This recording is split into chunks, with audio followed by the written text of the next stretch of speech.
the birthplace of their parents was China, being targeted because of this. And children can be very merciless when it comes to things. Oh, yes. Very, very merciless. Even adults in Canada, I saw some story as well. The same thing was happening in Canada.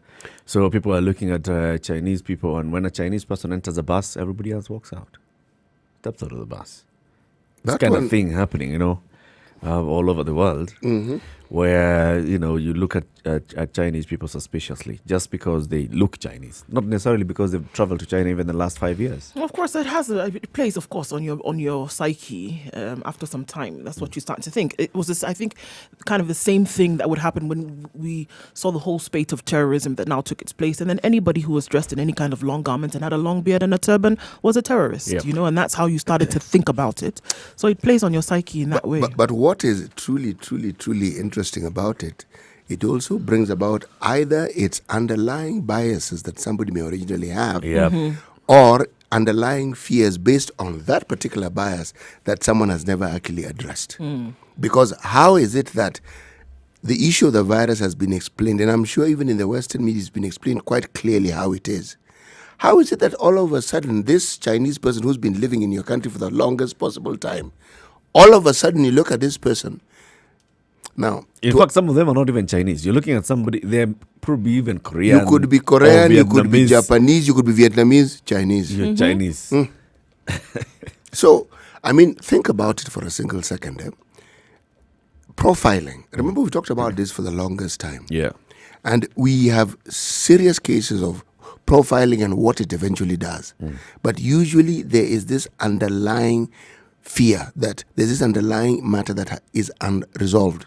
If you look at, say, the division that the Belgians, for instance, introduced into what we now call Rwanda and Burundi, profiling people by saying these people have a longer nose, these ones have a shorter nose, these ones have brown eyelids, whatever it is that they were doing.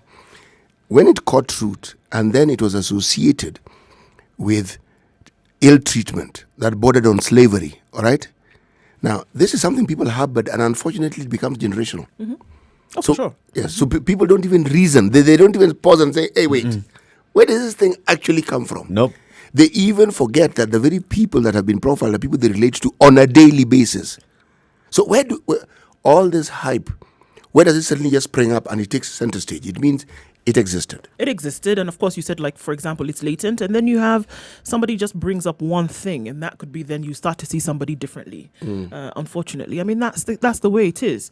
I mean, for the longest time here as a Nigerian in Kenya, and I'd have conversations with people, and we were fine, and then a story would pop up in the newspaper about somebody having scammed someone, and they would be like, oh, wait a minute, Ndu, you too, a Nigerian. Is this somehow you got into this country? Yeah, we realized. Suddenly you realize what that exactly I'm do you do here? Exactly. And so the questions start coming up. So it's clearly something that in the back of the mind is unresolved, and having not been dealt with, unfortunately. But it's everywhere in the world. Absolutely. It's not about even being resolved. We are brought up to know things from our own perspective. The proximity of people that you have. If these are your family members, then your clan, then your tribe, then your country, that way. So anytime anything external, everything else is external actually. Anytime something happens, you look at things from a perspective of, all right, are you my tribe? No, all right. There's something that is happening about your tribe, and therefore I'm starting to look at you from that lens. Absolutely. Or your country, or your continent. Though arguably in this country, that takes center stage every time we have a national election around the corner. That's when it actually takes center stage. Because if you look at where people live, there is no, especially if you're talking about an urban setting. Rural areas, people will live in the enclaves of their communities, understandably. But in an urban setting, there is no single dwelling place that you're going to find a preponderance of one community. No. Everyone lives there. Absolutely. Yes. And what is strange, they get along very well. Very well. Extremely so. Yes. Your workmates, everything. Everything. You visit when they have issues. Somebody passes away, you attend it. Meaning, they relate in the same way you'd relate to your relatives if you were living in a rural setting. There's no difference. Then come our elections. Then suddenly this wonderful neighbor becomes Tribe X. Exactly. Suddenly. And they were the Tribe X all along. And the day before you sat and shared a meal, or you sat and had a conversation, your children In fact, played on together. voting day, you may even walk together to vote. And Yeah. stand in line and talk until you And cast your no, ballot. you're chatting completely go throughout. along. Even then, you go and have a drink and a meal and you're chatting the same way you did. Results come out Ho, tomorrow. ho, ho, ho, ho, ho, ho, ho, ho. Madness. happens? Yes. Let's take a look at the papers. All Today right. we have Mount Kenya Star. Now that we're talking about tribes, CT, what's the headline of the Mount Kenya Star? Court today? opens Mwea land to ethnic contest. Now, this is interesting. The judge, this one, I'd like to see how this one plays out. Judge orders fresh subdivision of the 44,000-acre land in allocation of new titles under the supervision of Embu County Commissioner in consultation with affected communities. So this is about land in Mwea, Yep. but now we are looking at tribes. Yep. 44,000 acres. Who are the tribes that live around there? That area, there are people from Kirinyaga. There are people from Embu. Yep. Then there are people from what we like referring to as Central Kenya. Okay. And Mbere. Allow me to explain this to you. To the Mwananchi who comes from Kenya, they know they are all Embu. Now you have to educate them that they are the Mbere, they are the Embu, and in that same region, you also have people from the Kamba Nation who are also in that area we like referring to as Embu. Embu. Yes. Okay. So it's a mixture. Then the people, as I said, from Kirinyaga, they have been the dominant communities that have been in that particular area. And the area where people grow rice was also a settlement scheme. Now, it isn't the only settlement scheme this country has. If you understand the history of settlement schemes, you have them all over the country. And this is for a very specific reason. It was understood that there were people who might be landless, some because of the colonial interference, some because of adverse weather conditions, some for whatever reason. But land was available and they decided, why don't we demarcate this land? Remember, part of that land had been land that had been owned previously by the settlers. So they said, why don't we subdivide this land so that other people can also own the same land. Yes, that was the general idea behind it. But now all of a sudden, and it was assumed that the people who have proximity to that area are the ones who would occupy it. If you're now saying you're opening it out to the whole country, this is going to be an interesting debate. Let me put it this way. This matter must have gone to court because of the same ethnic divisions. That's why it went to court. People were saying that they ought to occupy that land more than others, and then of course that being contested. So the truth of the matter is that the Kamba and the Mbere, you'll find, and others, but are at the center of this. Now, we're referring to them as Kambas, but yet these are people who live within the boundaries of what was previously Embu, generally speaking. yeah, If you remember, there's a gentleman called Mutava Musimi who was an MP in that part of the world. What many people don't know that his father was a chairman of the county council of that region for the longest time. And that was only possible because there is a very large population of people who come from the Kamba Nation who are resident in that geographical area. And it's not as though they came there yesterday. No. When that area was being divided, as this is called, and given a name, they were there. It's not as though they were somewhere else and then came in. No, they were there. And if you're traveling on that road to Nyeri, even as you pass through, you come through, you go up until you get to Makutano, all right? It's very clear. But what is also not clear is that right from Thika, Kambaland isn't very far away on the right. All the way, as you drive through that place, you're going through Muranga. right is Kamba, left is Kikuyu. It's not even complicated. This is the thing that many people don't even know. What you call Eastern Province, which now encompasses Embu, and it's a very large place. It's large. It's very, very large. So, just a little detail. Now, this issue is coming up because somewhere along the line, someone didn't clarify this issue, or if they did, someone had decided to politicize it. Unfortunately. Yeah. Well, yes, it is unfortunate. All right. Well, of course, looking at the front page of the Standard today, CBC making another splash in the papers today. How teachers are misleading pupils and parents on CBC. A special report. The state agency that developed the new system accuses teachers of misinterpreting the syllabus and forcing parents to buy costly items and do wrong assignments with their teachers. So, of course, something worth looking at. What? And, of course, why you're paying more under the new curriculum. Parents are paying unnecessarily more under the competency-based curriculum because many teachers still do not understand how the new syllabus works, according to the country's curriculum developer. The Kenya Institute of Curriculum Development, KICD, says wrong interpretation of curriculum designs has seen some teachers propose unnecessary, laborious and costly activities and items which parents end up paying for.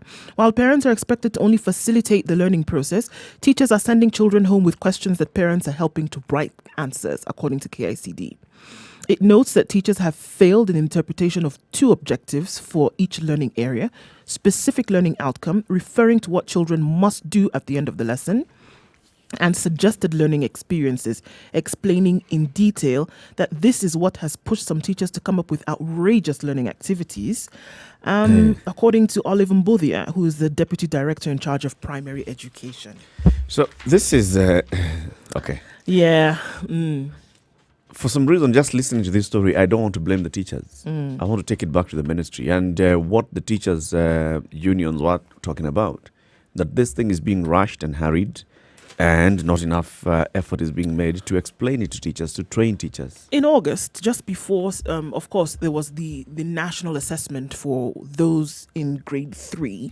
There was outcry that came from teachers, and they said, look, folks, we really are not able to grapple with this. We need a little bit more time to be able to do this, but since it has already rolled out, we did. And to some extent, some of this was nonsense, right? And coming back from the ministry said, no, unfortunately, you guys are going to have to get with the program. We've rolled out this thing. We need to keep it moving. This is now what we have. So what I'm trying to see what would we expect in this case? If I'm unable to interpret this curriculum in the middle of the term, what am I going to do? I'm going to pass it off as homework to the child, right? And you figure it out with your parents and bring it back and let's grade. Understanding now that we don't get A's and B's, but that you get a 1, 2, 3, 4 system, that you're graded either 1, 2, 3, or 4, 4 being the highest that you can achieve, and of course 1 being the lowest. This is what we have now. And teachers are passing over, for KICD to get involved at this point, teachers are passing over this work to students and parents to have it done at home and having them interpret it on their own. And they're not interpreting it at the teaching stage, unfortunately. Maybe we can take a look at that story actually in greater detail in the next half, right? Right. And understand exactly what's happening. Because when KICD itself is one that's saying, look, teachers, what you're doing is wrong and your understanding is wrong and you're making parents cough out more money for this, then this points to something. It does. And also, when you're busy pointing and saying something is wrong, there's an alternative way to actually looking at it, and you'd have said, okay, this is what you're doing, this is what you ought to do. Okay? So remove the wrong from it, because anything that is new, the likelihood of people getting wrong is very high. Yes, exactly. And it's until the whole system has been internalized by the people who actually roll it out, there will be issues. Exactly. And speaking from the group that developed this curriculum in the first place, this should not be I'm interested to actually see the actual report before you get to the story. Because the story we're looking at, what are the main issues? 19 minutes past 6 o'clock, let's take a look at the weather.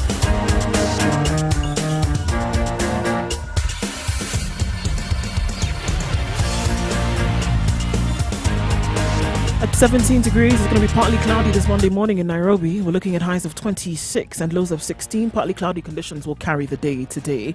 In Mombasa at 26 degrees, partly cloudy conditions through the day as well. Possibility of rain later on. Definitely rain in Kisumu today with a high of 31 and a low of 19. Currently at 21 degrees with partly cloudy conditions.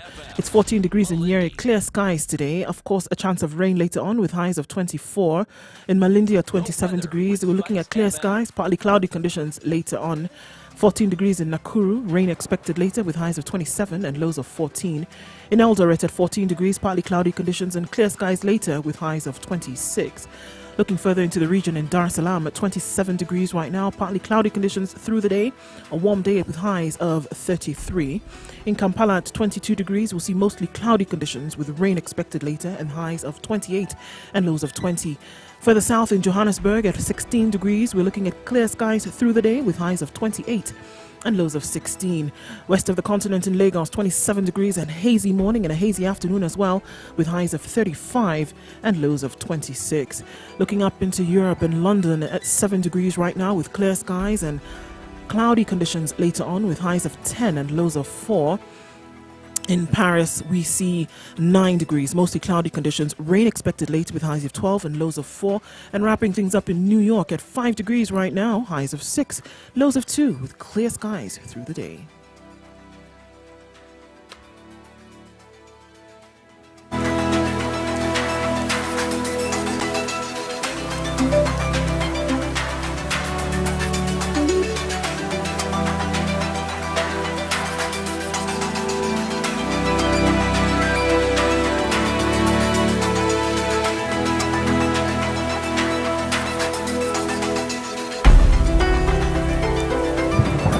It's 21 after 6. Good morning and thank you very much for choosing Spice FM. Chilled Spice. Mombasa, Kisumu, Nakuru, Eldoret, Nyeri, Malindi. Our live stream is up, www.spicefm.co.ke. We're also live streaming on Facebook, Spice FM KE, on Twitter, Spice FM KE, as well as YouTube. Our channel is Spice FM KE. You can Mature, intelligent talk every morning. Spice up yourself. Instagram, YouTube. Mornings And done Facebook. right. Now we're taking a look at what's happening in the 94.4 papers. Spice And FM, the headline Nairobi. in the nation is one that they've decided to go all out. Remember what they did about rivers a couple of months ago, last year? Now, today they have a 16-page pull-out on the unfolding tragedy that they are calling Lake of Poison. Lake Victoria, ironically described as one of the world's largest fish water bodies, and our freshwater bodies rather, and our major source of fish, is rotting as industries, institutions, and fish farmers are serving it a lethal mix of poisonous filth. Long story, of course, and it was, he's talking about what we're eating. There's the contamination and pollution of the rivers. That pollution ends up into the lake, and the lake is a breeding ground for the fish. So it's Two things, apart from just the poisoning, it's the fish gets poisoned, so you actually end up not having a sufficient supply of fish. Yep. And the only way they get a sufficient supply of fish is through cage farming, which takes place inland. It's not really at the shores of the lake. But what is also significant is that the numbers of fish then reduce. Fish for the longest time was a staple food because it was reasonably priced. Now, if you're talking about fish that is going for, say, 800 shillings a kilo, who on earth is actually going to afford that fish? Secondly, there was the issue of imported fish from China. Yeah. And there was a hue and cry about it. Now, the microbiology department and people who study toxicology at the University of Nairobi decided to actually research into this. And a lot of their findings feature, I think it's a 3-part series that is in the Nation on Sundays regarding this. And they didn't just stop with fish from Lake Victoria. They also looked at the cheap imports that are coming from China. And what they found that some of these very toxic minerals that are found in smaller quantities are even found in larger numbers in the fish that is actually being imported from China, which is considerably cheaper than the fish that we get locally. Yeah. So again, this is one of those strange situations where our own carelessness and lack of attention to detail is catching up with us. You have affluents, raw sewage going directly into the lake. Yeah. You have factories setting up, all the ways going directly into the lake. And somehow you think that this will not have a direct impact. On you. Yes. I don't know if it's a matter of not thinking. I think it's just total disregard for the fact that these two things can't mix. Because if you were at least thinking about it, whether the result of this thinking was positive or negative, at least we would say you were thinking. I think it's complete disregard for such things. It's not lack of an appreciation or comprehension of what could happen when these two, the mind is not even there at all. And I think that's the problem, that it's not being regarded to see that this thing is a potential risk. And then having the eyebrow raising moments later because you didn't regard it in the first place. And it points to very many government institutions. I mean, who is it?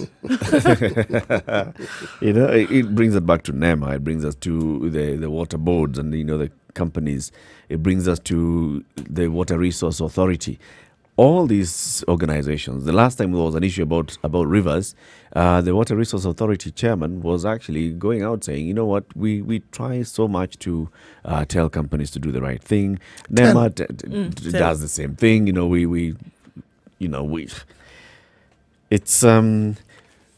It's exhausting at best. The Nairobi River, for all intents and purposes, died. And it died for those very same reasons. And when Mr. John Michuki was Minister for Environment. Yep.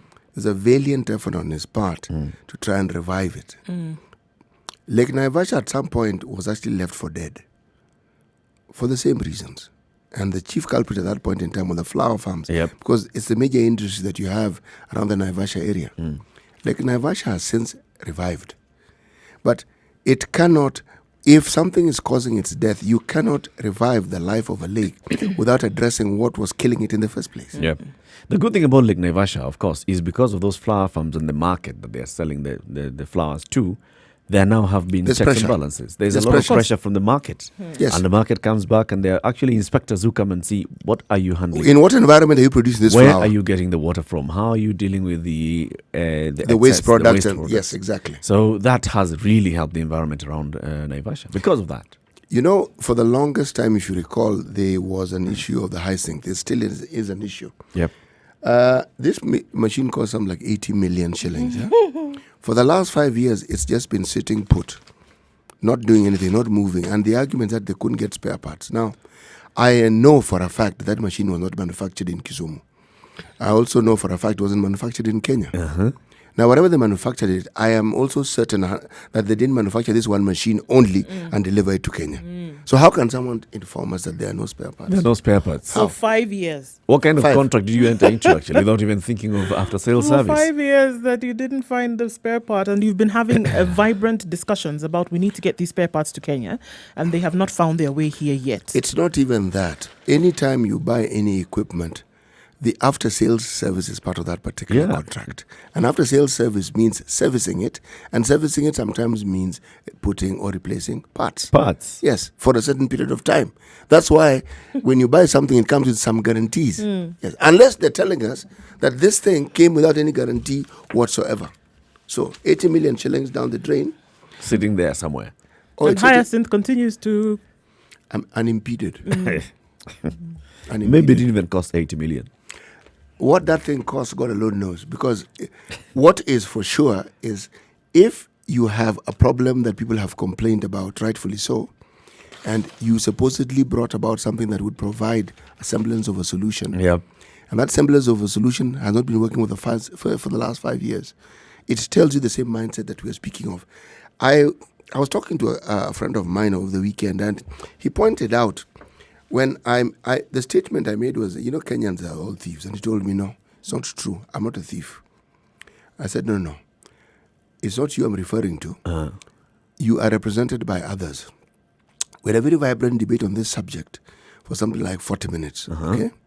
And I came up out of that discussion with this understanding. He had an extremely valid point. And this is what he said. He said, look, I know there are many Kenyans who are thieves and they do horrible things. But it also helps sometimes to speak positively. And I told him that positivity sometimes is hard to find. If you're looking at government services, I told him it's honestly hard to find. But we do have a Ministry of Environment. So this morning I told myself I'm going to be speaking positively.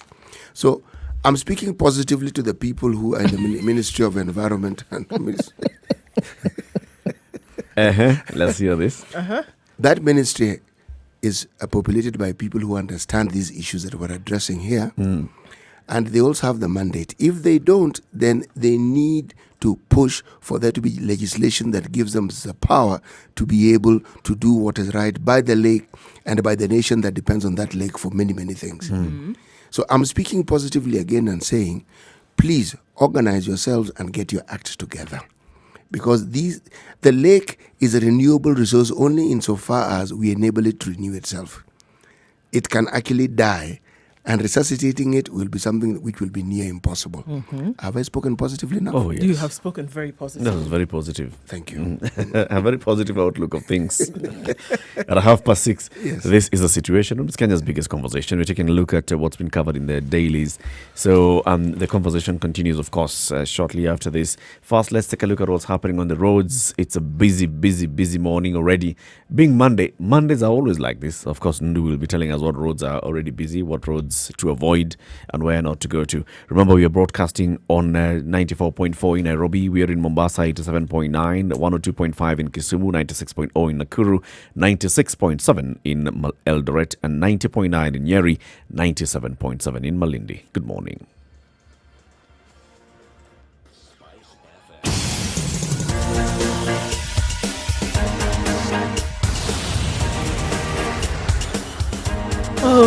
I don't even know where to start. It looks a little really crazy everywhere you go. All right, let's kick things off on Thika Road, where it's crazy now, all the way from the Safari Park Hotel.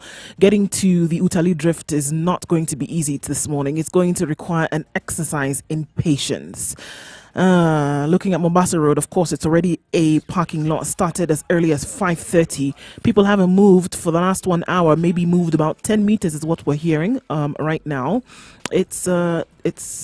Yeah, if you're trying to get to the outlet for the southern bypass or the eastern bypass at that, it's going to take a while because everybody's out on the road, I guess, trying to get into work early after the 2 days of the weekend. All right, let's look at other places right now. Langata Road is snaking along very slowly off right at KWS. We already have traffic likely to go back to the Rongai Junction, but we'll see what that looks like in a short while. So it's already crazy. The eastern and bypass and southern bypasses are open and can be used as alternatives right now, but it's likely to get a little bit crazier, folks. So get your shot of patience before you leave the house. At this rate, it's going to get crazier, and we'll be here to give you all the updates to make it a little bit easier for you. 0719012600 is the number to call, or get us on Twitter at SpiceFM. KE.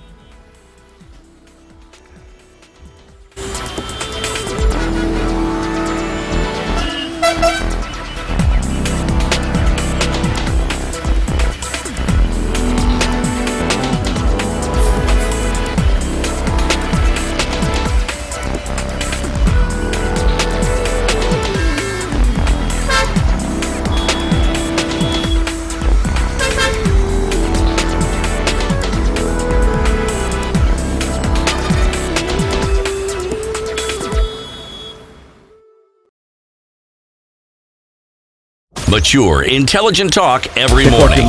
Done right. 94.4 Spice FM, Nairobi. Top story on the Standard, which is the big story this morning about CBC and the rollout. Mature, intelligent talk every morning. Spice up yourself. Njeri accuses Uhuru of going against the 2017 deal. This is from the nation. Former Agriculture Cabinet Secretary Monica Njeri is accusing the president. Mornings done right. General election 94. Following his sacking from the government. He was speaking in Nanyuki yesterday, and he was saying that he was shortchanged because he was convinced to fold up his political party. Remember, Kionjori was the leader of the Grand National Union Party, Yes. GNU, Yes. which had a number of MPs and, of course, even governors in central Kenya. The governor of Nyeri, the late Nyeri Gachagua, was on a GNU ticket. Mwangi Kionjori himself was a GNU person. So I had the GNU party, but I was told to wrap it up and join Jubilee as a partner. Now it's like telling someone traveling to Nairobi to leave their boda and board your brand new Prado. But upon reaching Karatina, you are harshly kicked out, and it's raining. Well, actually, if you've traveled that road and you understand the vagaries of it and you have your own transport, why on earth did you feel you needed to board this new bus? I was convinced. I was told, you know what, we're going to reach there faster. This is a faster vehicle. This is you have more comfort. That's an argument that would make sense for somebody who is traveling along that route for the first time. But you have your own vehicle, and you could actually travel with your own vehicle. Boda. You can still get to Nyeri the boda. Convinced that it had to be faster. It means he was convinced with an idea that appealed to him. Yep. And then, as I said, if he was used to that route, he would know that in certain parts of the country, at a certain point in time, it tends to rain also. So He just didn't expect to be kicked out. That's what he's saying. I understand him perfectly. That's why I'm having this discussion metaphorically. He just didn't expect to be kicked out of this vehicle. This gentleman is not new to politics. He He's should been have- at it for a really long time, successfully, if I may add. So he understands the terrain, he understands the lay of the land. And this which has happened to him, he should have It's known not that something that is would have taken new him by to surprise. politics. That is why GNU exists, that's why TNA exists, that's why all these parties exist. And at one point or the other, they were the engines, they were the parties that spearheaded a very strong move. At 2022 or thereafter, for all we know, ODM may cease to exist. Jubilee has not may cease to exist. Yep. This is not new. KANU at best is limping, all right? And this was the party that had a stranglehold on Kenyan politics for the longest time since independence. So the lay of the land is not something even secretive. It's clear. This is a political landscape. And he's been a player. Basically what he's saying, City, yes, he understands all that. And now he's coming to say, basically, you know what, you played me. You played me. I had expressed interest in vying for the Laikipia gubernatorial seat, but I was told to drop my bid on broad daylight and that I'd be offered a plum job in government. Was he not offered a plum job? He in was government? offered the plum job. But then the former CS is saying the government still frustrated him by denying his docket proper funding to execute his duties. You expect your wife to be cooking meat 3 days a week, yet you do not avail money to purchase the same meat. Unfortunately, his analogy is interesting in this sense. The docket that he had was littered with cattle, so it was littered with meat, metaphorically speaking. So if there wasn't meat on the table, who should he point a finger at? I'm saying this, Eric. What he's saying is absolutely true, but that is what happens in this landscape that he has been party to for X number of years. That's really it. He's just regretting. Right. I should not have folded my party. Right, sure. But at the same time, I think even for them, we take things that politicians say with a pinch of salt. They themselves should understand very clearly the terrain upon which he was walking. If he didn't, then you want to call him a bit of you say that he was then juvenile in his thinking as a politician, or naive to think that such things would not happen. For you to say that, yes, I was promised this plum position and then you expect everything to be rainbows and bunnies thereafter, come on. You know that Of that's all not the how it time would that be. he had this docket as a minister, did he on any occasion complain about these things that he's talking about? Did he ever talk about not having enough funding? I don't recall. Did he ever? Not publicly, at least. All I'm saying is this. Collective responsibility. Everything he is saying may very well be absolutely true from his perspective. Simply put, the politics that he is part and parcel of, he is still part and parcel of, those are the games that are played there. Okay. Miguna is has not stopped. What is he up to Doing now? what he's Suing doing. airlines, I don't know. He is saying that Lufthansa Group, which is operating as German Airlines, and Air France have been sucked into a citizenship dispute between the lawyer Miguna and the government. So through his lawyer, Dr. John Hamino, he is saying that it's a case that's coming up at the Milimani court today. He's seeking orders compelling the Director General of the Kenya Civil Aviation Authority and the MD of the Kenya Airports Authority to restrain any aircraft or airborne vessel affiliated to the two airlines from landing at any airport or airstrip in Kenya, except for the purpose of facilitating the transportation of Dr. Miguna back to the country. These two airlines have willingly and with great alacrity and glee allowed to be recruited as an agent of impunity and oppression by the AG and Cabinet Secretary for Foreign Affairs in order to contravene the Kenyan Constitution, the Kenyan law, the laws of the European Union, international law, including international aviation law and international human rights law. The two airlines are subject to the Kenya Constitution and the law because they operate their businesses in Kenya. So unless these two airlines are carrying Miguna, they should not come to Kenya. Oh, that's so rich. I mean, it's rich. I like this. It probably is living in some kind of I fantasy. like this kind of it's drama. It's like Alice in Wonderland and the rat and the Mad Hatter and the rabbit. Those are things that would happen in Fantasyland. I'm sorry, but that's not going to happen. I can tell you now. It doesn't have to go to court to be told that it will not happen. Why won't really? it? Ground Why won't it Lufthansa happen? and Air France. Why? Except They're too for big? flights that are coming to Kenya because of Miguna. Yeah. Oh, come on. Because of violating, because of being used Pause as for agents. a second. It's okay. Much as it may leave a bad taste in your mouth, this is a legal matter, and this gentleman who we are speaking of is a lawyer. And legally speaking, something may actually taste really foul in your mouth. But from a legal perspective, until and unless I have a legal opinion on this particular subject, I am going to hold my peace. When I hear Dr. John Hamino on such a case, I'm like, okay, well. They must know why they've taken this case to court. Even if, as you suspect, it is frivolous, believe me, it is getting airtime. It's going to be a debate, and the outcome of it, at some level, may even form a legal precedent. It's an this. Off the top of it, I just see it as a case in rattling, and it's going to rattle somebody, and then it would have then lived its purpose. But in terms of actually winning this and getting these things to be done, I don't think that's the end that they would be looking for. Of course, they don't really care whether Air France is they want flying. to rattle. They don't care if Air France lands here or not. Australia- They want to rattle somebody, and they'll probably get their And the their next day in flight- court, as it were. The next flight that he boards will think carefully. before telling him we can't. One of the largest media houses in Australia ran a series of articles talking about the misdeeds that the Australian army committed in Afghanistan. Yep. Okay? Now, The net result of the activities was that the Australian government decided to raid their offices, and they took the Australian government to court. Privilege, rights, etc., etc. They've lost that case. What I'm sure they will appeal. What I'm trying to tell you is this. Somebody can talk about national security, and the moment those two words come out, that discussion automatically changes. And Miguna knows this. That's why he has used this. Yes. It's clear. He's aware. He knows what you said just now. He is aware that once you mention things like that, people will do what? Be rattled. And he knows that at some point, somebody's going to sit up and take notice. Hairs on the back of somebody's neck are bound to stand. And somebody say, okay, right, maybe we need to loosen our hold on this fella and just, let him do whatever he needs And to do. spend some money. You have to have a lawyer who goes to court in Kenya. I mean, he's not interested in grounding flights for Lufthansa and Air France. He's That's causing not. pain. He was trying to cause somebody some problem, I beg. Miguna, this Okay. one. what else do you have on the standard before we get into that one? Right, of course. Conned in 23 minutes is something that we cannot ignore. DP Ruto's case, Right, obviously. Right. Obviously. 39 billion shilling fake arms scam. And of course, the question is, why always me?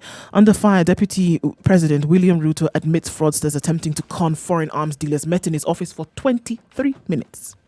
But challenges detectives to investigate other government offices, including the Department of Defense, to get to the heart of the scandal. And I quote, other than 23 minutes in annex for months, which government offices involved in the tender did the scammers visit? Did they access DOD? Who facilitated? Who did they meet? Get the truth. So, of course, the questions are arising is that did they meet the Echesa fraud squad? Chief of Defense Forces General Samson Mwatete. Ruto suggests Echesa con team might have met at DOD. Foreign Affairs Cabinet Secretary Rachel Omamo. Fake deal dates back to last year when she served as Defense CS. Defense Cabinet Secretary Monica Juma. Her signature was used in fake tender documents. Former Sports Cabinet Secretary Rashid Echesa, of course, the mastermind of the scam, now in custody on forgery or fraud claims. He's supposed to show up in court this morning, isn't it? And he spent the weekend as a guest of the state, from what we understand. So now the question is, did the DP have anything to do with it just by virtue of the fact that it took place in his office? These meetings that were had. And of course, the story is that In the these building two that houses foreigners, his office. Yeah, these two foreigners came in, and when they arrived at the office, they told the aides, we have a meeting with the DP Ruto. Okay, so they looked for him, and they were then informed that he's not here at the moment. He will not be in until later on. So they decided to go into Nairobi City and do some other business that they had. And before long, they were arrested by Criminal Investigation Department officers and then began to ask questions about what they were doing here, upon which they now produced documents that they had. Yeah, but we've been having meetings. But We've been having meetings. We paid money. There's an arms deal that's supposed to take place. We've paid money. Who did you pay to? Of course, the name of Rashid Echesa popped up. They were then arrested. These two gentlemen, gentlemen and two ladies. One lady, two gentlemen. Sorry, they were then arrested, and before long they said, "Hold on, no. It seems that we have been scammed. Here, documents we have." Contract in place, signed by no less than your cabinet secretary For in defense. the Ministry of Defense. My goodness. The following takes place in 23 minutes. You know, if you look at even that particular drama, people don't get arrested for asking to see a high-ranking government official. I mean, Not really. no. So you get the impression, and this I'll be talking about in detail as one of the examples of, see, what the media reports and what is actually happening. And the media can only report what they probably know, but we can go further and ask, but surely these fellows are arrested, Echesa is arrested. Don't you get the impression that Echesa had been followed for quite some time? It wasn't as though somewhere, somehow, something was afoot. They didn't just arrest him because these two gentlemen and No. this lady And these two mentioned his gentlemen name. were not just arrested because they had gone to the deputy president's office. No, they must have been followed for a while. And this so are they being arrested today, on this particular day? on that particular day, whatever pieces that they had been working on had come together. So it was a good day to have them arrested. They could have arrested them the day before. They could have arrested them the day after. The arms dealers told the police that Echesa approached them through email in October 2019, introducing himself as a Kenyan politician who would like to hook them up with a lucrative 39.5 billion tender. To show commitment, he is reported to have asked them to pay a firm known as Pizzle Consultancy $115,000 as a consultancy fee to do what? Fungua file. And that's what basically happened. So this money was paid, received, and then they were to make the trip to Kenya a few months after that to basically And even the people hard after that. even them, surely. Somebody tells you pay, then you say, oh, okay, pay. Well, Yeah, if you're go. looking at 35B, what is 11 million? No. What is 11 Eric, million? if you're an arms dealer or a supplier of arms, one of the things that you would, first of all, due diligence in, and I'm not saying they didn't, is how such deals are managed within a country. Interestingly, Echesa actually went to Poland, and these same fellas who organized the contract and the payment and all of this invited him over. And it is here that he's said to have received a further 52 million shillings upon signing of the contract after allegedly approving the standards of the equipment. Allow me to pause for a second here. This guy. Do we need to look at traffic? Yes, Why let's don't take we a look short at break. traffic? Take a short break. Of course, we're looking at this story. Remember, everything here is allegations. Yeah, It's all alleged, of and course. the cases are due up in court. So we are all dealing with the allegations of what has been reported and what has been said. We don't know the facts. The facts will come out if the DCI produces those facts in court. 13 minutes to 7 o'clock. Good morning. This is the Situation Room, Kenya's biggest conversation.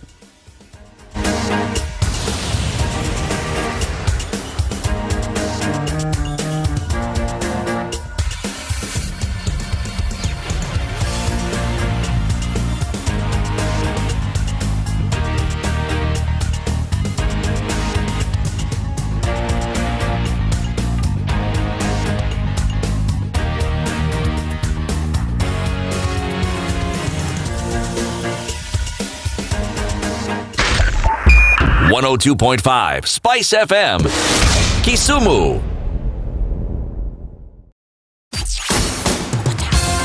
Yes, you wanted to add some chili flakes. The 80s have never sounded so good. My favorite songs of the 1980s. 94.4 Spice First of all, pause for FM, a second and Nairobi. ask yourself, you are talking about security items. Anything that has to do Mature, with intelligent military talk every morning. and the Spice people up that yourself. verify whether they meet the standards required, whether they're actually required, and the quantities required. It can't be a civilian, just for starters. You have, even if there is some civilian, the people who determine these things are the users. And the users here are the people who are in the military or who are in our defense forces or the police. These people have boards, they have committees where these things are decided. Why? They know what they need. They know all these things, it's them. How one civilian can actually go and represent this entire body of people is what is completely puzzling. That tells Of you course, it wasn't understanding- just the civilian. there you go. And understanding that these are all allegations, against charges and such things, still, it is glaringly obvious at this point that even if this happened, this gentleman called Rashid Echesa was not working alone. He didn't do this by himself. Actually, He even didn't. if he Hardly was, ever. even if he wasn't, and even if he was, the truth of the matter is that it's not as though when Echesa came into being is when Kenya started procuring some of this equipment. No, Which tells you this is how equipment is actually being procured. the only The time people who deal with government, security contracts are usually top secret. They're not advertised. black, they are black. Nobody hears of them. You don't know the it's not amounts advertised, involved. It's not open tender. No, it's not. So for you to get yourself through that door, you know what you need to do. You need to ensure that you have somebody who facilitates your entry through the door. I think this is exactly what is happening here. I mean, in this particular kind of cases. Who is facilitating your entry through the door? So how do you ensure that you get this person? Do they have sufficient links? They've got to demonstrate that they have sufficient links into the DOD, and then they come to you and they tell you, look, I have sufficient links. This is so and so. He's General so and so or Brigadier so and so. This is their role in this particular deal, and this is what I'm doing. I'm your link between your company and the user, so to speak. So there must be a link, and that link is a high-up civilian. Not necessarily. Not with things. Look, there are two things here. The way it appears this business was being conducted and the way these things are normally conducted. You cannot have a civilian who has no military background ascertaining that equipment is appropriate. That's not what he's doing. Remember, this is not what the accusation is. The accusation is not that, he was the one who was doing the procurement. No. Like I'm saying, you need a link through. Of course, but in this case, you can imagine that he went to Poland. He supposedly went to Poland, and he gave this. No. He gave this stuff an okay. A take, he did. So you can imagine the people that he was communicating with. If he didn't know his stuff, surely alarm bells would have started ringing at that point. Can't have gone by himself. Of course not. This is the thing. Of course, we hear that he went. We don't hear whether he was in company of somebody else or whether there was information that he would then use to say that, this is. But at the end of the day, they were satisfied. The people paying the money were satisfied. On this day that they were in Harambee House Annex, they were also supposed to now transfer a further 3.9 billion when they went and they found out that they themselves are the ones who were essentially caught up in the law. Now, the questions now started being asked. But again, it's clear to me that the arrests that happened on that day were not coincidental. Obviously, this is something that investigations had started on prior to this day. You can't just say that two people... come on, for sure. Two people walk into Harambee Annex, ask a question, want to see the deputy president, and then you happen to arrest them, and then you arrest Achesa on the same day. Come on now. And what the DP is asking is also basically is also saying that it has some weight. Where else have these people gone? Have they gone to DOD? Did they come into Kenya and come to my office first? Yeah. Have they gone to DOD? Who have they met within DOD? So just arresting Achesa is basically asking the questions of the DCI. Who else is involved in this? Something is rotten in the land of Denmark. And if these people just came, they've come into a building that houses my office. That doesn't necessarily mean that the DP is involved. Also, of course, you have to ask yourself. We have seen people who have been taken to court. Oh, this person was, Askama, who was alleging that they have direct links with State House. The name of the president is not linked into those kind of deals. Do you remember Anglo-leasing? Procurement issues around the military came into being, even with Anglo-leasing. Yes. And people were taken to court. Did you ever hear the mention of anybody in the military being taken to court? Nobody. And do you think this process could have taken place without at least some involvement of some individuals within the military? Of course. Precisely. So, I rest my case. Case rested. For the time being. Let's see how this one unfolds. Oh, yeah, yes. Definitely. And, I don't think, I wouldn't be surprised if, as the details unfold, this thing is a lot deeper than surface level would suggest Details may not unfold. This thing has already taken a political twist.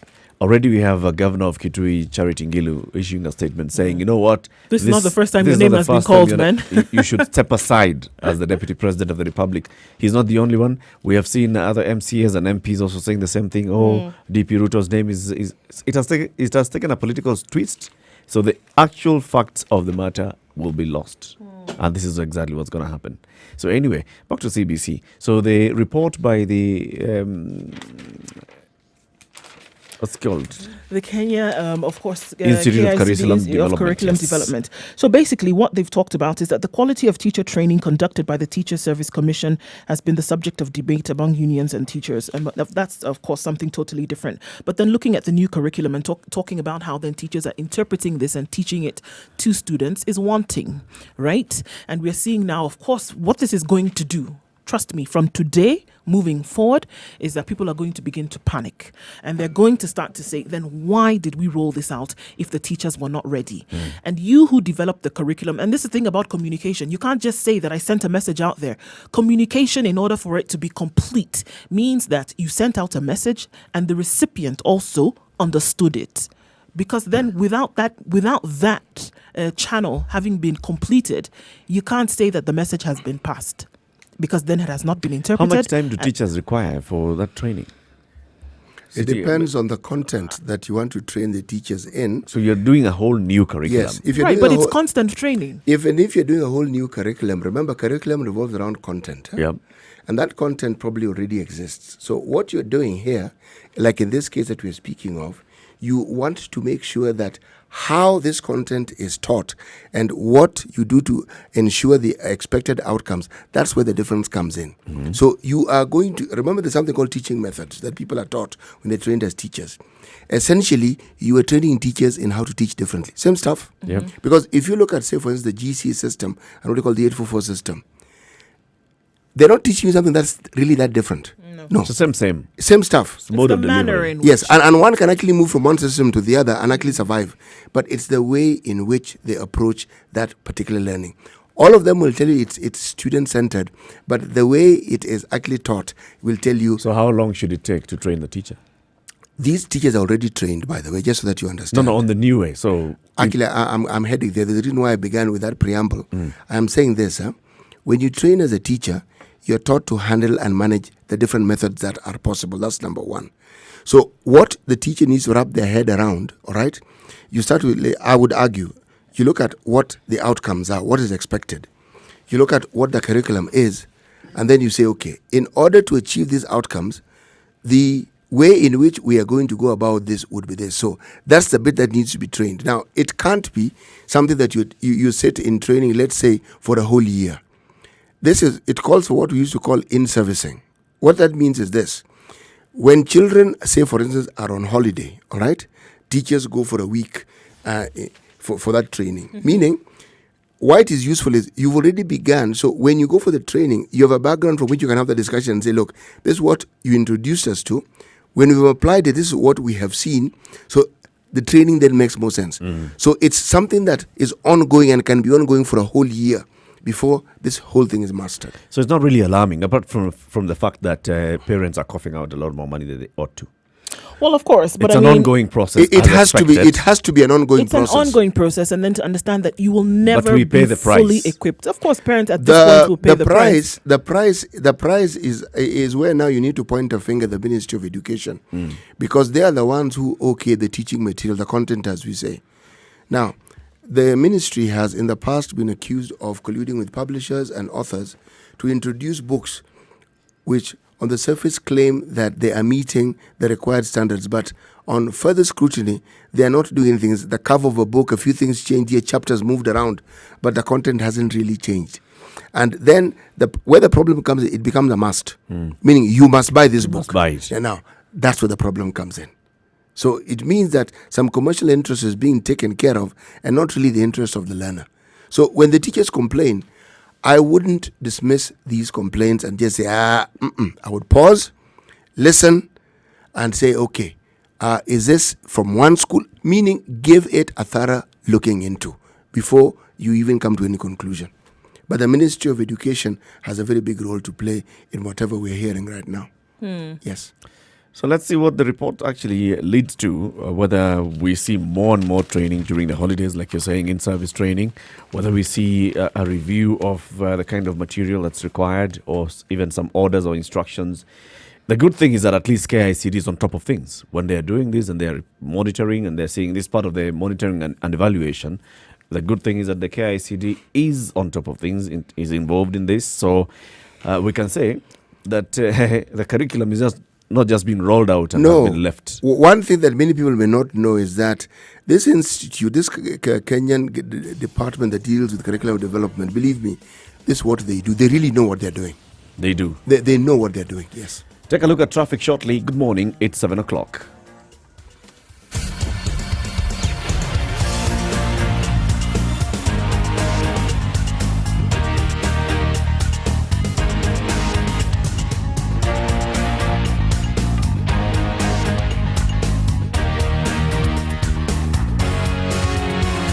Still traffic of epic proportions on Mombasa Road, heading all the way back to the Weybridge this morning, and it is moving very, very slowly, in some cases at an absolute standstill. People are then using the route behind the SGR and trying to come out at the ICD, but that is also very slow. Langata Road, traffic starts at the barracks. It's slow, but it's moving this morning. Kiambu Road is very, very clear all the way till CID, snaking, and then when you join the superhighway, but then it gets a little bit clogged up and then clear right after the Pangani underpass all the way until town. You're good to go there. Thika Road, although behind that, all the way from Roy Sambo, is jam-packed and is moving very, very slowly as far back as Roysambo, and then a little bit more up until Safari Park Hotel.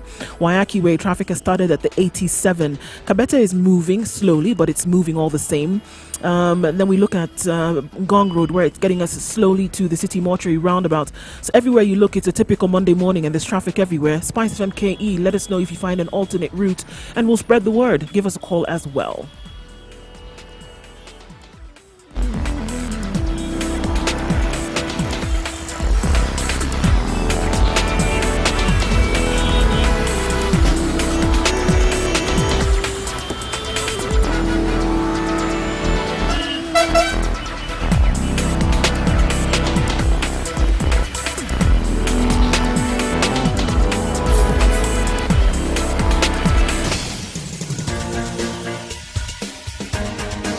This is The Situation Room, the home of hard-hitting political commentary and penetrating insights about the state of the nation. This is a talk radio experience like no other. The Situation Room, a place for hard truths, debates, and elevated conversations. The Situation Room, witty, political, engaging, deep, controversial. In the room, we have C.T. Muga, researcher, academic, seasoned political observer, a fountain of wisdom in these politically uncertain times. Ndu Oko, Nigerian by birth, Kenyan by choice, communications expert, Pan-Africanist, a truth seeker and believer in people power, 94.4 Nairobi, 97.7 Malindi, 90.9 Nyeri, the 96.0 Nakuru, 96.7 Eldoret, 102.5 in Kisumu, and 97.9 in Mombasa. We live stream the show every morning, 6 a.m. to 10 a.m. on Spice FM KE, Facebook, YouTube, and Twitter, as well as our website, www.spicefm.co.ke. You can tune in and watch the show as it happens. This is the first and only 24-hour audio-visual radio station in the region. So, C.T. Muga, there's a topic that we want to introduce this morning, and this conversation, I have a feeling, is highly conspiratorial. Highly so. So, go ahead. Well, it isn't really conspiratorial. If we look at what the media reports and what we actually read on a daily basis, I'm going back to what I was reading last week and onto the weekend. And this was a report that was actually in The Nation, and was about a book written by a gentleman by the name of Joseph Kibati. He was actually head of special branch at the coast for the longest time, and at some point came over to Nairobi, probably in a similarly high position. And there's something about his book that caught the headlines in that particular media outlet. And this is how President Moi had reached out to Kibaki as his possible successor, as opposed to Uhuru. What seemed to have been implied was that Uhuru was the second choice. This is what was reported in the paper. I paused because this Joseph Kibati is somebody I actually not knew, no. So I actually asked the question, was there more to this story, or should I read the book before actually commenting on this? But then I realized, no. Often when the newspapers report something, whether it's print media or whether it's in television or radio, we talk about what you know at that particular point in time. And what you know may not be the entire story. There's an individual who always appears in the papers for some reason or the other, and is referred to as an arms dealer, a gentleman by the name of Jimmy Wanjigi. And anytime there's something heated, either he's with the former prime minister or he's with Uhuru Kenyatta, the stories go on. But what else do we read, or what else do we know, or what else is there that no one has told you about? Of recent, there has been this very interesting story of a gentleman called Echesa, who at some point was a minister for sports. And it had to do with, again, arms deals. What is in the papers is clear. But when you look at what they're dealing with, and you're talking about security equipment, call it arms, what else are we not being told? When we had the coalition government, a lot was said about how the coalition came about, what happened before, what happened after, who did what. The question arose, yes, all that happened. But what else don't we know? We hear of a handshake that took place between Uhuru Kenyatta and his deputy for them to be able to form Jubilee as currently is constituted. But what actually happened that led to that? What did people agree on? What is that was understood? This is by position. Sometimes, whenever something is reported as sensational, you need to actually pause and ask yourself, what else is happening here?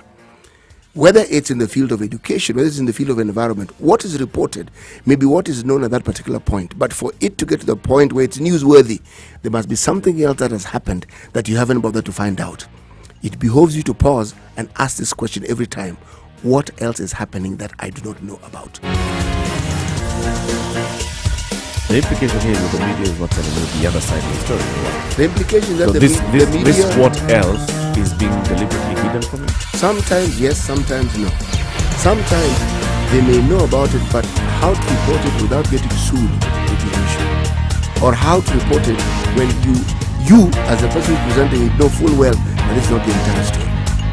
And then you may get the entire story, and you as a reporter or the investigative journalist want to report it, and the editors have a different attitude towards what you want to report. Because the media isn't just about, or reporting isn't just about you doing your research on a story, finding out what you think the truths are, and getting it into press. It doesn't quite work that way. At some point, the other people who will look at it and look at the broader picture of that particular media house and say, no, we're going to pause with this one, or we're going to talk about only this, we'll bring it up later, we're going to make it a human, whatever it is. However, the confluences that will surround it is perhaps determined by other people who are not the individuals who actually did the research or the investigation. All right, sir. I'll admit that sometimes, of course, the media will write a story in knowing that there could be more to the story that we really can't see right now. Yes. But basically what you're doing is you're smoking out the rest of the story. That also is a possibility. Right. So you write this headline story and then you expect that there's going to be reactions and more revelations will come out. Yes. The media has also been accused sometimes of singing or playing to the tune of preferred pipers. Where an article comes out and again there is a complaint that these people seem to be looking into the interest of party X as opposed to party Y. All right? And when it's a political story where, and I say it's political because the mention of a high-ranking political officer is mentioned, then suddenly sides are taken. And the sides that are taken are clear, anti-pro. And I'm saying again, even in such cases, it may not be the case. In many cases, I think why this argument becomes plausible because it has been seen with the unfolding time and the unfolding events that some of those allegations that were made earlier on were actually true. There are people, or there were people who had an agenda, and they've used the media to further that particular agenda.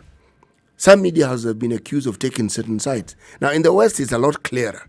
You even know this publication tends to take this side. You know this publication takes this side. It's known. So you don't even need to argue. Where it becomes a little interesting is when a side you thought they would take is not taken. For instance, if you are in the UK, there's a chain of media houses that are owned by a certain individual, for instance. Their perspective and their leanings are known.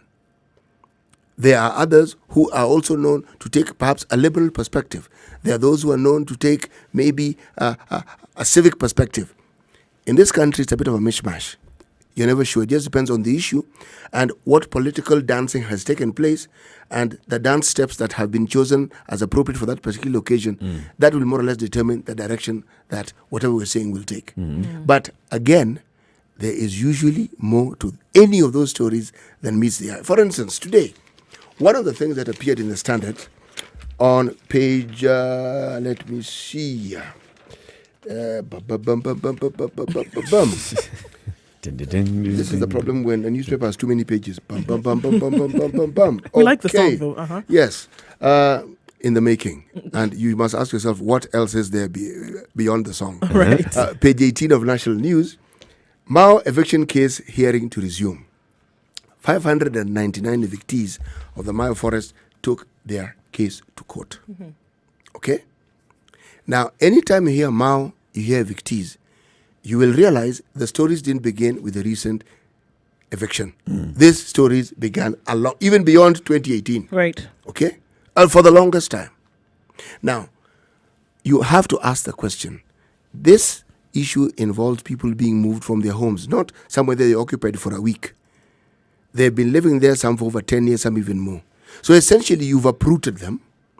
And at that point in time, until something is found, they actually really don't have anywhere to go that they can call home. I have to ask the question, what is really going on here? Because it isn't as though the government doesn't know how this land was occupied. earlier on, when we're looking at the review of the newspaper review, we talked about the issue of Embu. We talked about Mwea. Okay? The case that we're talking about was actually began in 2018. And again, the issue here was some people who are believed to be squatters. Okay? Now, against this backdrop, there was the issue of those who are considered to be Kamba, who are considered to have been accommodated by the Mbere, all right, versus those who are in Kirinyaga, who prior to 1960 had been part and parcel of Embu district. But now they became their own district at some point. The point I'm making is these are issues that you could argue have been festering, or you could argue people seem to have been getting along. Suddenly it's rears its head. People have gone to court. There's a lot of land at stake here. There are issues. But Why? I'm not getting where you're going, Siti. Oh yeah, if you just pause for 2 minutes, I'll get there. Okay. In 2018, the issue came to a head when title deeds were cancelled. Why these title deeds were cancelled and why this matter is still in court, one doesn't seem to be clear about, because all I know is what I've read in the papers. But this settlement scheme was set up in the 60s. This is not something that was settled yesterday. Why are we suddenly having a problem with this? Hence my question, what else is actually going on that we do not know? Why is it that people who have been part and parcel of the area we call Embu for the longest time, suddenly their being there is being given a historical perspective and saying, more or less suggesting they actually don't belong here? My point is, anytime you read something that seems interesting and sensational and straightforward, pause for a second and ask yourself, what else is there about this story that I don't know? That's the point I'm trying to make. So the sensationalism that comes with it then means that there's something behind the circus, behind all the colors that we see. There's something deeper. And then, of course, we're saying that you must question and you must ask yourself, okay, really, once the razzmatazz is over, then what is the issue? And we should actually be looking deeper for, the answer to this question. Because where are we? Because if you want to look at this case now, this 39.5 billion shilling fake arms scam, this, for example, it is clear that so many questions need to be asked. A little bit more needs to be dug up in terms of what's really happening. But of course, this thing has, we heard about it last week. Thursday, Friday, people are in court, people have been arrested, they will be arraigned, there were foreigners, and then like that, suddenly it's political, the DP, you're kind of dizzy when you think about it all at the same time. So I think it does mean that you need to take a step back and start to ask questions. But what questions are you asking, and to whom are you asking these questions? Let me begin by asking the question. Take your pick. I've given examples. Which one do you want me to ask questions Let's from? do the standard headline. The standard headline. The question is, the people who need this ammunition, or whom we call the end user, is the military. They need it. Let's start asking the basic questions. What did the military really need, or what does it need? It procures periodically. It's not as though it's a huge secret. Yep. How often do you procure? You have a process by which you procure. What is that process? First question. How is it actualized? So who are you asking these questions? I would ask the military directly. Or I would ask the Ministry of Defense. Was there a need for you? Was there a need for you to have this arms? Let's start from the beginning. Was there a need?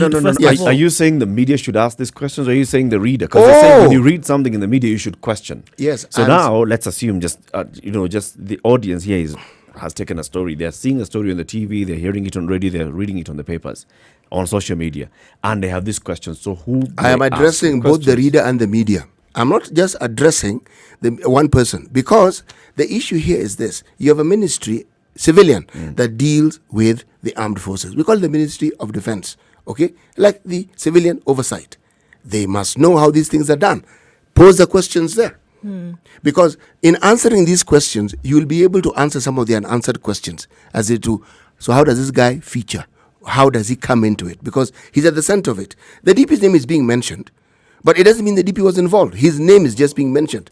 Now, in answering that question, what do you people do? How do you normally do it? What is the process? Straightforward question. If they tell you it is secretive, it is secretive. But we go to fairs where ammunition manufacturers do this, and this is the composition of people who normally do this. Whatever it is that they do, we will know. And in so doing, when you read this report, you will say, okay, it's clear that these procedures were not followed. Or it's clear the procedures were followed, and in so doing, you'll realize the military were involved in this particular process. So another discussion now takes place. Right now, we don't know any of those things. It's still early days, City. It's early days. Procedures and processes are never early or late days. 16 minutes after 7 o'clock. Let's take a look at the weather and then continue the conversation.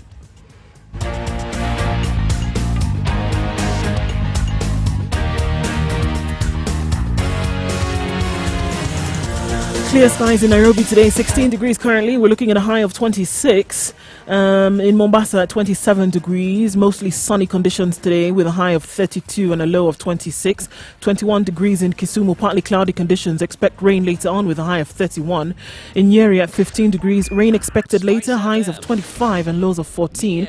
Partly cloudy conditions in Malindi at 27 degrees with a high of 32.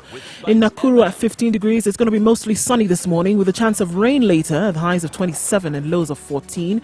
It's 14 degrees in Eldoret with clear skies today and mostly sunny conditions later on with highs of 26. Not to forget what's going on in East Africa. Kampala at 21 degrees and mostly cloudy conditions. Rain expected later with a high of 29. In Dar es Salaam at 27 degrees. Partly cloudy conditions through the day with a high of 33 and a low of 26.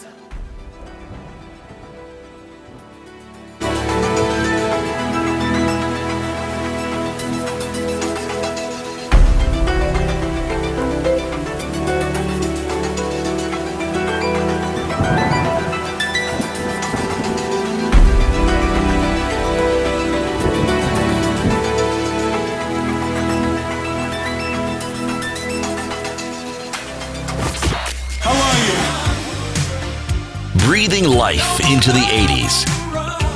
Messaging in the media. That's 94.4 Spice FM, Nairobi. When you see stories in the media, you sometimes look at them and start asking questions. Mature, So intelligent talk every morning. Spice up yourself. Mornings done right. 94.4 Spice I am FM, saying there's Nairobi. always more to many stories than there. If, say, for instance, we are told they're locusts, there's no more story. The locusts are here. Okay? If you're told they're now in Samburu, you'd ask, are they still there? I mean, there are things you don't question because the truth around it doesn't really require that much investigation because the evidence is before you, it's clear.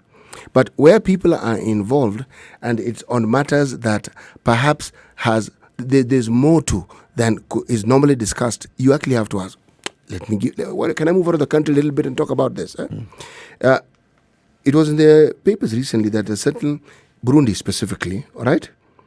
This was Al Jazeera that brought it out. 6,032 bodies were found, all right? Bullet wounds, some with crosses, artifacts, and what. People who write these stories have had to go back to the 1972 massacre that occurred, all right? We targeted specifically the Hutu community. Why this matter becomes of interest is that Burundi have a Truth and Reconciliation Commission. And their chairman, unfortunately, after all the deliberation, seems to claim that, given there's a statute of limitation for many such cases, given that this length of time has lapsed and given where we are, there's very little that can be done in terms of reparation, in terms of many things that would be brought in to sort of like bring this matter to an acceptable conclusion.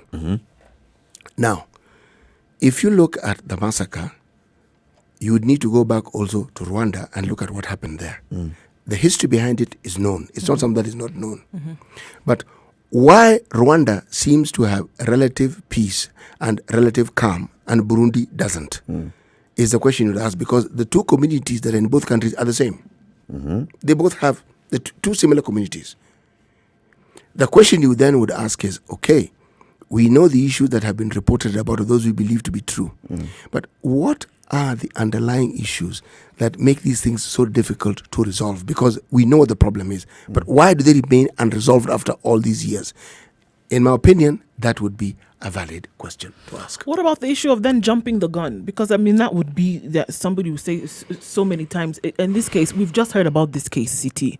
We're just now trying to unravel the details, who was involved, the names that were mentioned from reports that we saw yesterday, and of course, giving this case now precedence. The names that were mentioned when we first heard the story break last week, these names were not even there, right? This information was not there. We heard about 3 individuals from Poland and then 1 former cabinet secretary. So many could say that at this point it's jumping the gun. Let's just hold on, wait. This is something that will be brought before courts this morning, and then maybe some information then will come there. How soon is too soon to start asking questions? But there's nothing wrong with you see, when it goes to court, you are then limited by what you can even ask or by what you can even discuss. Before it goes to court, as I said, procurement of certain things, since we're talking about this particular case, the procurement processes, even of the military, are not a secretive affair. No, they're not. And it's something someone can explain and say this is how it is done or this is how it ought to be done. Different conversation. Because if this is how it ought to be done, you can juxtapose with what has been reported and say, clearly there are gaps, right? Questions can be asked at any time. Ill motive cannot be imputed because it's from a position of ignorance. Okay, this is what we hear, but what is it? What is the standard that you use in actually going about this business? Because this is a business that you people are in. You can be upgrading your equipment. Like, again, that same report, we bought new carrier planes. We are retiring what was called the Buffalo. And we bought 2 new swanky planes, that huge carriers. Okay, for a moment I thought we bought the Hercules, but but the Hercules are playing a little too huge for us. But all I'm saying is that clearly, remember there was a time when we bought helicopters, and the problem that arose was that they said, but why are we buying second-hand helicopters from South Africa? And yet the US had been willing to donate some helicopters that they had previously donated to Jordan, and which Jordan no longer needed. So you wonder, what? Was the US donating second-hand helicopters on UN? Actually. And why would they? Anyway. So now you get my point. So you ask, okay, all this is information that is new. Because I don't know whether you buy new helicopters. I don't know any of this info. But when asking the question, then I get clarity. Okay, but what kind of clarity do we get here, for example? If you look at what is now, reported in the Standard. Yesterday, of course, Omamo Rachel being now at where she is, and Juma as the CS for Defense, they did not respond to any queries on whether the foreigners met at DOD or what they knew about the suspicious deals. General Matete as well Yes. did not respond to similar inquiries. Instead, DOD, through the Director of Communications, Bogita Ongeri, denied knowledge of any such meetings at their office. So in one paragraph, we're told, okay, questions were asked. People said, well, we don't know what's going on. Others refused to comment. At this point, they're also trying to maybe at some point, trying to really find out what is going on their end as well, if anything. And they said, no, are you kidding? Such a thing actually did not happen. So at that point, all of that is under the water. As they're going on, it's not as though all the questions will do is perhaps fuel whatever truth-seeking process they're in to actually come out and respond better. Remember, if the spokesman says no such meeting took place, that's what he has said. So you take the view that it's an official position. Yes, exactly. But it doesn't mean that you there can't... was no meeting. Yes, precisely. And it also doesn't mean I can't ask the next question and say, did you people actually intend to procure ABC such equipment? Simple question. So what we're also saying essentially is that we're not going deep enough in terms of trying to find out the relevant information. I am saying this. One may very well do so. Remember when I was giving my editorial, I said, sometimes there's a lot more information than we know, but it is not given a larger picture, given a certain position. It may not be wise or prudent or timely for it to be presented. Because you may have that information and there may be more. But I'm simply saying this. The need for you to ask the question is important. Because sometimes, in fact, most times, what is presented is what people take to be the gospel truth. And it isn't. Or it could be that they're asking, or what people take to be the gospel truth is not the truth. It could be the absolute opposite of that. Or in some cases, it could be 10 times worse than that which you have been presented with. right? It could be that this situation that you see that is oh so terrible could actually be much, much worse. And then you're unpeeling the layers of this particular onion, and you find that actually it's actually much worse than we see. Who knows who these gentlemen could be? Look, the But deputy at the president, same time, we can't ask those questions before we can. we This is the can't. point I'm asking. I'm saying you can. But maybe the questions have been asked. It's just that, it's, Yes, like I said, it's unfolding. So what's the most important bit here today? The most important bit is this person has been arrested. No. Start from there. No. No. Start from there. What's the breaking point of the story? The person has been arrested. Why have they been arrested? They've been arrested because DCI has opened an investigation into the kind of dealings that he was having with some certain foreigners. So what is it? What kind of dealings were they having, and what's wrong with with having dealings? There's nothing wrong with a Kenyan dealing with a foreign company. Nothing wrong with a Kenyan being a local agent of a foreign company. Nothing wrong. So what is it? Is the issue here?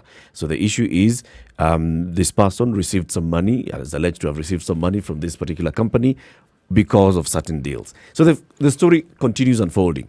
Now, before you get to start asking whether the DOD really required this equipment or not, just start dealing with these two people. But Eric, so you're complaining that's that what you would do. You have paid 11 million shillings to a certain person, and this person was telling you that they could. So hook this you case up, is between two of you. that he could hook you up with particular deals within the DOD, and yet it's not that the person is saying I have paid the DOD. No, this case relates to ammunition or equipment or military hardware that is supposed to come into the country for the use by our military forces. Now, it does not relate to that. It relates to somebody claiming that they have connections with the DOD. Actually, it does. It wouldn't if all they were doing was trying to buy second-hand clothes from a foreign country. Who? I'm saying if this case was about somebody trying to buy second-hand clothes from some other country in the West and bring it into the country, it wouldn't get the headlines that it's getting. It's getting the headlines because, one, it has to do with the military, and two, the deputy president's name has been brought into this discussion. And three, a disgraced former minister has been arrested. There is that third one. But if you look at this story, you cannot remove the involvement of the ministry. You cannot remove the deputy president whose name has been dragged into this. And as you correctly put it, you cannot remove a former minister's name being dragged into this or being brought into it. So when you have a confluence of these features, then you have to ask the question, what on earth is actually going on here? I was willing to ignore it and say, somebody overreached. Then, so in the case, for example, CT, of last year's case. Which one? Gold. Apparently, there's somebody from the Middle East who's complaining that their gold, they were supposed to get some gold. There's a sitting senator who is alleged to have made a call to a former prime minister, and the gold was supposed to have moved from here to there. Who would you be asking the questions to? You ask whether Kenya sells gold.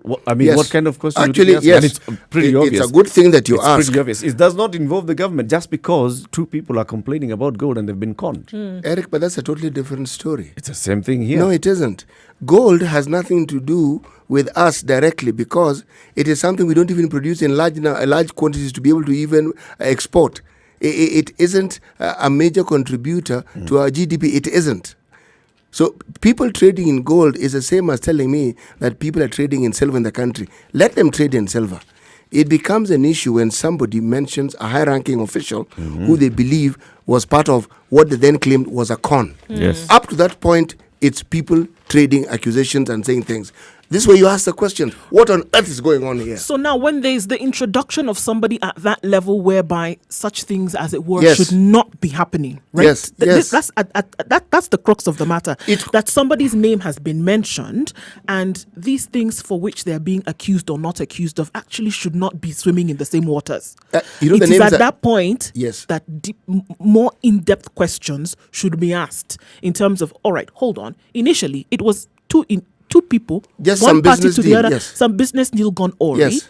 Then now suddenly the office of the second highest seat in this country is being mentioned. His name also comes into it. We have signatures from the CS Ministry of Defense. Allegedly signature. signed on some what is allegedly fake documentation. Other names then now come in. You have to So ask what that we are question. saying is, at this point, when all these things suddenly start to unfold in rapid succession, What on earth is going on? What on earth is happening? And then these questions need to out be of asked. the blues, the social media has an apparent letter that has been written, apparently signed by the governor of Kitui. And you're asking, okay, somebody supplied computers. They weren't paid. Okay, so? His name was also mentioned there. Yeah, just mentioned. So you ask, so then you pause and say, what on earth is going on here? Right. So then, of course, you want to look at the political side of things, like Eric said, because obviously this thing has gone political, whereby then you have other leaders now asking questions and saying, this guy's name has been mentioned too many times. It's about a minute. It's a minute to take yourself out of the place o'clock. Right? And say, you stand aside and let these questions even be asked politically on that side. But in terms of getting information, by the time we have a mishmash of all of these important names and things being said or done, it's necessary to go a bit deeper and look at the underbelly of what the issue could be. You know, the last time we saw this sort of thing unfolding and beginning, in at least the way this was beginning, was when Charles Njonjo was actually Minister for Constitutional Affairs. It began something innocuous. Then the next thing it builds up. The next thing somebody is accused. People at a rally in Narok. Somebody suddenly, statement, so-and-so is a traitor. And you're thinking, hey. When did we get here? I mean, these things have moved quickly from accusation. The next thing you hear, Sujui arms. Aye. 29 minutes to 8 o'clock. Let's take a look at traffic and the conversation continues.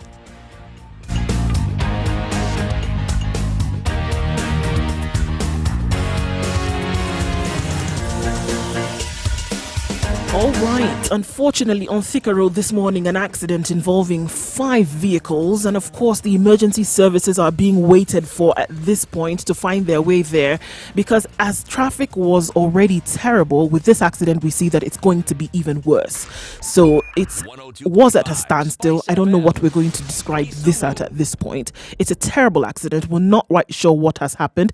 Approach with caution. But at the same time, as we wait, and it's just at the junction going into Muthaiga that now feeds off to the connections then heading towards the Pangani underpass. Terrible accident has happened on Thika Road involving 5 vehicles at least. Help is needed ASAP, but of course we're asking that you approach with caution, and that's what's happening there. Langata Road from T-Mall to Huru Gardens is at a standstill, so this means that traffic on Langata Road today in and outbound is quite terrible. Mombasa Road, of course, still giving us those gridlock vibes. It's not happening right now. Coming off of the 87 on Waiaki Way, also traffic is jam-packed. It's a typical Monday morning, folks. Let's see how we can try to get you moving. The bypasses are not an option either. I wish I could be the bearer of better news, but unfortunately I can't. Spice FM KE, let us know what you see. Let's make it bearable this morning.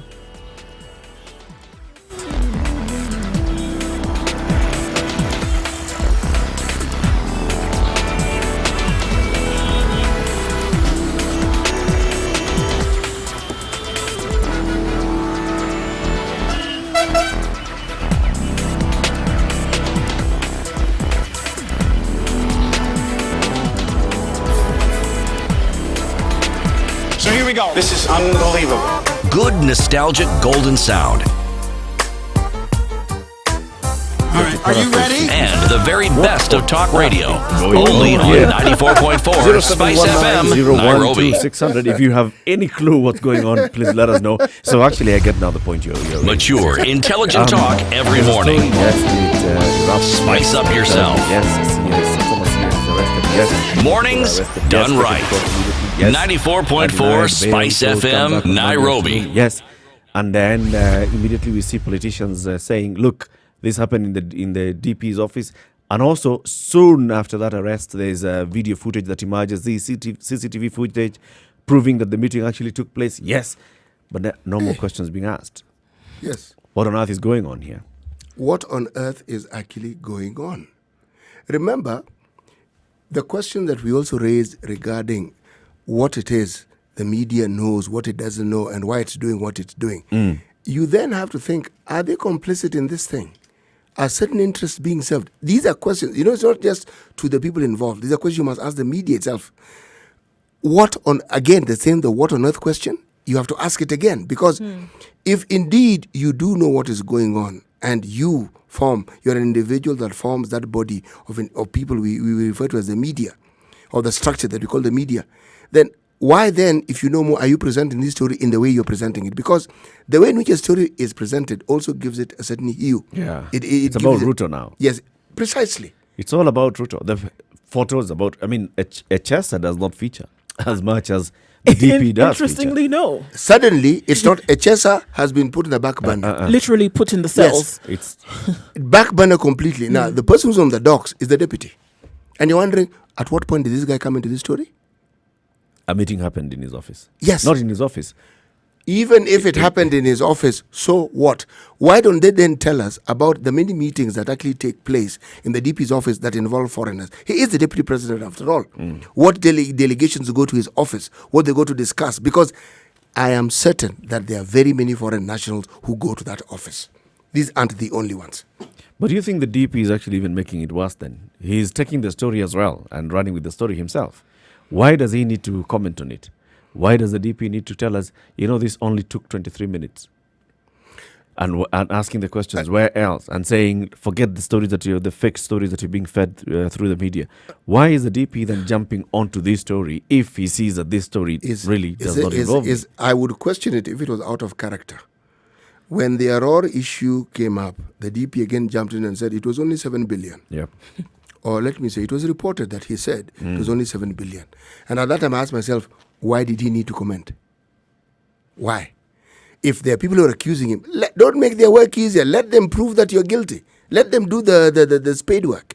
Why are you commenting? Because if your name has been mentioned and you're the second highest ranking figure in the country, just by making a comment, you have given that particular story. Fed the ogre. Yep, you've given it wings. Just by commenting, you've given it wings. We've talked about historical experience previously, and they say, okay, fine. I mean, just that one example that you've given, CT. When it was 21, was it 65? How many? Was it 100 7 million? Whatever. And then he said, you know what? Actually, it was only 7 billion. Only 7. And then And we it's came not to lost. find out. And There's then we guarantees. Then we came to find out later that, oh my goodness, it really wasn't just 7 billion, right? Yes. It was a lot more than that. Now, if you want to make inference from that, going by that, already people are going to say, just by how people operate in this country with news, by that alone. So I can see why it would be important then to ask questions and go a little bit deeper, because by that alone, and the deputy now opening his mouth and saying that actually this didn't happen and it's I have nothing to do with this. Previously, you had said something was not the case, and then it turned out to be, and it was even worse. So people are going to judge you by that, unfortunately. And without these questions being asked, and with a vacuum clearly being left, people are going to have speculation parties throughout and say, well, based on what we've seen in the past, it could likely be that he is involved. And this is just what people are going to say by virtue of the fact that history has presented itself Maybe it was also in the same way important for him previously. to come out and say, I'm not involved. That Because could- see, the allegation here and the kind of inference that's being made is these things happen in the DP's office. Of course, there's also other global inference that, Echesa was Ruto's man. Echesa is Ruto's man. He's the man who's campaigning for Ruto in that part of the country. So if this man was coming to, if Echesa was bringing these people to the office, there had to be some knowledge of the DPs. Therefore, the DP is coming out to say, hey, wait a minute. Wait, Menizoea. No, But even before, I've got to tell you myself. previously he opened This his is not. Previously he opened his mouth. Maybe as you're saying, he needed to open his mouth and say that he was not involved. Previously he opened his mouth and said he was not involved, and it was not 21, it was 7, and it turned out to be more. No, it has not turned out to be more, actually. The case is just still going in court. The issue that he came out to say, look, you guys, you're saying it's a lot of money, 21 billion shillings. Because at that time also, it was the same kind of thing. 21 billion shillings. Look at the ministries involved. Look at the people involved. Look at where the areas are. The people who are involved are people who are closely linked to the DP. And maybe he felt, hey, no, come on, let me push back. It's maybe his style of politics. Well, in this case, I cannot take in this anything case, lying down. You guys, What? if I let you... Of You course, are in going this to case, you're throw damned if you every do. mud. In this case, you're damned if you do, damned if you don't, right? Because if you keep quiet, people are going to say, right, And you his see- silence is an admission of guilt. If you open his mouth, and that too, you're trying to cover up something, because they say, tell your story before somebody has an opportunity to tell it for you in a way then that would not be palatable, right? So in this case, clearly, damned if you do, damned if you don't. But he should, in this case, he finds himself a wounded animal, then reaching out, or as usual. You see, this getting involved by simply making a statement has consequences. Of course. Let's take a trip to the US, something that's unfolding currently. The gentleman by the name of Roger Stone, who's known to have been one of Trump's longest-serving advisors, he was found to have lied to the Senate on the matter of Russia's involvement in the elections, etc., etc. Lied? No. Lied, uongo, lie. So, the prosecutors recommended a 7 to 9 year jail term, all right? Now, remember, pause there. The president always tweets on everything. Now, there is a gentleman, remember William Barr, as in B-A-R-R. He's the AG of the U.S. Last week, he was quoted as having said, look, the president should actually stop this tweeting. It's actually interfering. It's making it very difficult for me to carry out my job. But then what did he then go and do? He then went and proffered an opinion on the opinion that the prosecutors had given and said, Apana, this 7 to 9 years is a bit much, reduce it. Now we have a full-scale war. Rather, should you say he has a full-scale war on his hand. 1,100 former prosecutors and director of and the Department of Justice officials have signed a petition telling him resign. See, now this discussion has taken on a whole new flavor, a completely new one. And why? It's because of this process that we're talking about. Had this gentleman just let the issue of those prosecutors go, it's their job. They're seasoned. They know what they're doing. They recommended. The guy hadn't been sentenced. They just said, this guy ought to be given this number of years for what he has done. Now, it is seen as though he's interfering. He then issues a statement saying, the president's tweeting is interfering with my work. Now, if you look at this against the backdrop of what went on in the Senate not very long ago, can you not see that something is building and brewing here? You don't need, this one, you don't need a crystal ball. You just need to look and say, okay, this fight is out in the open. Sometimes this issue of querying, and this one you don't need to query because the fight that the Democrats have, the Republican, is out in the open. The issue of trying to impeach the president brought it right out in the open. So anything that happens in the hereafter, unfortunately, in the U.S., they'll be looking at it in this light and saying, okay, this is what has happened, so, okay, it's a continuation of the same. Unfortunately, no one has told you, these 1,100 former prosecutors, one doesn't know what it is that their political leaning is. Now, you may find that they represent both parties. Now, this is where I'd ask the question, okay, it may be that the president is being targeted here. So can somebody give us an indication of the political leaning of these prosecutors? That's the sort of question I would ask. So as to clarify this, so we can tell it was clearly a neutral response to a judicial position, or it is the same fight that has been carried out now into the public arena with this. So the questions, in my opinion, at that point would become relevant. And in answering it, one would have clarity and say, actually, it was balanced. Don't let the truth get in the way of a good story. There's that little detail, of course, yes. It's the same kind of thing. I mean, when you see this kind of story unfolding at the speed and alacrity with which it's spreading, really you have to ask yourself, what's happening?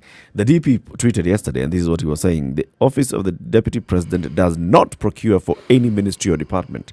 Question, other than the 23 minutes in the annex for months, which government officers involved in the tender did the scammers visit?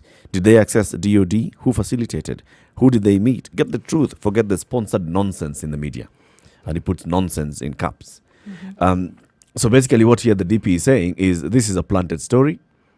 This is pushing a certain agenda. It's sucking a political twist.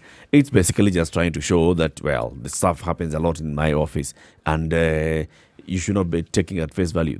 He's going by what you're saying. Yes, answer your question, City. Don't take this thing at face value. There are very many other questions that you should be asking. Okay, Sawa, it's a political side, yes. People who are commenting on that. David McCauley, a journalist, says you should by now be telling the country what measures you've taken in response to the extremely damaging information established who was involved, if not yourself, and in no uncertain terms condemned the schemes and called for investigations. Or is that asking for too much? The journalist is saying, look, come on. Yeah, all these things have up. Instead of pointing us to DOD and telling us, what else, where else does this happen? You tell us what you've done to ensure that such kind of stuff does not happen in your office. If you're not involved, saying, look, I've seen the footage. It is damning. I have called for investigations. I've said anybody who was involved in those days, who was bringing these people here, action should be taken on them, and I am insulating this office from any such scammers in the future. Yes. Why aren't you taking such route? This Because is where now he's a politician. he is a politician. Yeah, that's why he's not. Yes. No, he is a politician, but remember, he also has a press unit. So you have to ask your question, and he also has a spokesperson. So you have to ask, what roles do these people play? Because they are the ones who are supposed to insulate this gentleman from such things, because they are. Someone will tell me, but they advised him. Well, we don't know. If your spokesperson makes a statement, it already gives you an avenue for maneuvering. Because you can say, look, this is what the person said. This is what he ought to have said. But if it's you who said it, that's it. That's it. Done. Aye. William Kabogo, the former governor of Kiambu, that matter is very serious and should be investigated expeditiously and those involved brought to book, regardless of their status in society. No. I see. Look, investigations is necessary to start asking. It is necessary to ask questions and find out what has happened. And I think, unfortunately, that's what dogs us, because we don't really. We don't really say, okay, what really could be happening here? We take on the dizzying effects of all of this information that comes flying at us. Somebody's name was mentioned. Another individual was at the wrong place at the wrong time. Somebody flew into the country. Okay, what has happened? And at the end of the day, somebody has been arrested and presented in court, and we stop there. But then we're looking at things that are eating away at this country. How many other scams are ongoing? How many other things are going on? What is happening across the road in the OP? About? In the office of the president, is there any scam ongoing? And then is there a scam going on? When these things come to the surface is when we ask ourselves, my goodness, if this one that seems so confusing has made its way to the top, how many more are actually there that we do not know about? Lest we forget, not very long ago, we discussed very, very energetically the issue of a certain irrigation scheme that had gone completely left. Hadn't we? Yep. Left, south. And it also left featured the ambassador left the country and went back home. Okay, the money left the project and went to places it shouldn't go to. Now, that is one ministry. Not very long ago, there's another minister who had to leave his job. The word left here in a different form coming into place, because that ministry has been dogged with one issue after another, after another, after another. Today, we were reading in the papers about him commenting about some misdeeds that have occurred and some wrongs that he perceives. Again, when you take the position of, okay, we've heard, but what is really going on here? Now, you may have had some understanding, you may have some agreement, but usually that agreement is between you and your principal or whoever it is you made. Now, if you want to make it public, again, that is your shauri, as we say. That's up to you. Yes, you can make it public. But those things are not known to endear anybody politically. But it seems to me that these statements that are then made, unfortunately, by the DP, oftentimes is, kind of like a shrugging off your shoulders or kind of brushing it away under the carpet, that it's just somebody making noise somewhere and we're not really going to discuss it because it's not important. Once you do start talking about it, you give it some kind of importance or authenticity that is not. So according to him, these things come along, they should be ignored, because if you pay too much attention to them, we're taking away from the time that we used to do something else. All these questions that you say should be asked, according to this gentleman, it's nonsense. And somebody's just trying to spear me or malalign me with the politics of the day. That may very well be true. It may very well be true. But again, if you, the person whose name has featured or has been featured, then voice or put an opinion in the public domain, you're fueling that discussion. Unfortunately, yes. And if it were me, in one day when I would be in this position. No, it is good to think positively. Carry on, sister. This is how you started, eh? So I'm just carrying on with the same trail. I would go that route and say, you know what, I too have asked questions and I am waiting for answers in terms of what is really going on. Because if we want to go by the facts, when these folks came to see him, he wasn't there. And they asked to see him. He was not there. He was not present. And then suddenly my name is being dragged through the mud. If truly I had nothing to do And with even it, when they came and I'll held ask. those meetings, Yeah. the meeting for 23 minutes, he was not. He was not part there. of the meeting. So now, why don't you ask yourself and say, I have instituted investigations to find out what is really going on? But then this thing that you're talking about here that is really nonsense, it really doesn't matter. No, it paints itself in a negative light I as well. mentioned the name of a gentleman, Charles Njonjo. You know, the matters didn't just begin and end with people making statements at political rallies. An inquiry was formed. There you go. People were invited, people were called, summoned, subpoenaed to come and give testimony. And in the end, Charles Jonjo was defeathered. Yes, he was. They removed him. But they removed him. But the thing that didn't happen, you cannot actually tell someone these are the many things that Charles Njonjo said in that period. For you'll think and say, okay, what did he say? So What did he comment? say or don't say, if the train is coming for you, it'll hit you. If that train has been targeted at you by people who hold more power than you, believe me, it's going to come at you. Oh, yeah, if you're on lockdown, that's it, my friend. This is it. Yeah. 10 minutes to 8 o'clock. Let's open up the phone line 0719 012 600. What do you think? What on earth is going on?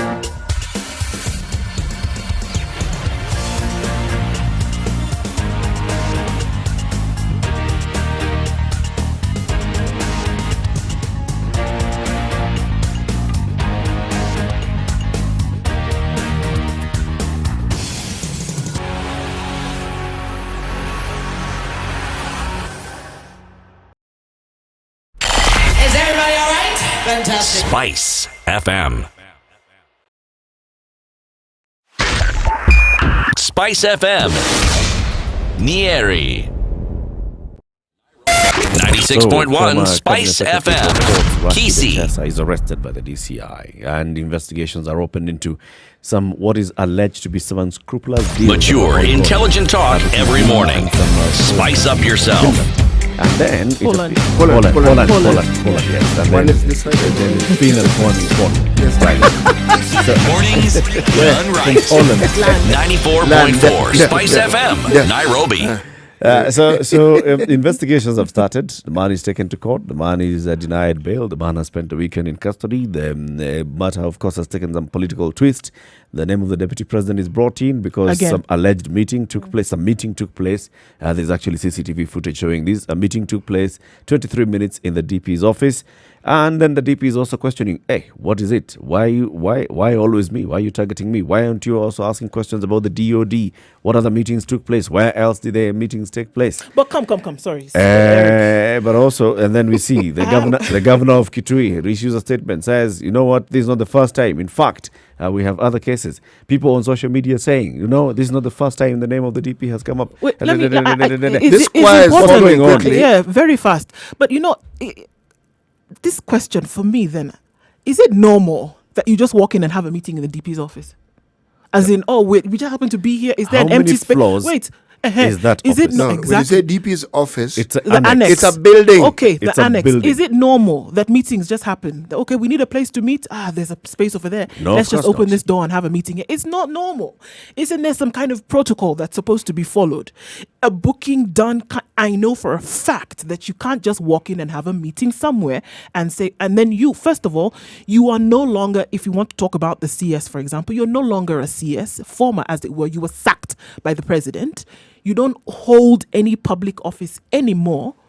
So what authority then do you have? I'm thinking these are the kind of questions that TT is wanting us to have asked, right? Who facilitated What your entry authority into then this do you office? have to enter into the annex and just pick a room somewhere with these folks? You actually sit can't pick down, a room. Somebody have has a to make meeting. it possible for you to go into that Somebody room. has to Somebody facilitate. You are coming facilitated to for meet- you to have Yes. that You're meeting. coming to meet Somebody knew that you were there. Somebody was aware of your presence. Now, who's this person? Exactly, that is the Right? question. And then now, after you've asked who's this person, then does it end there? Does it? No. Mind Is you, this person- the story then continues that when they came in, first of all, they said that they were there to see the deputy president. Of course, they'd always say that. Whomever received them. But this is the day that Wait they are coming. now. This is not the day of the meeting. No. I understand. This is the day that they came the first time.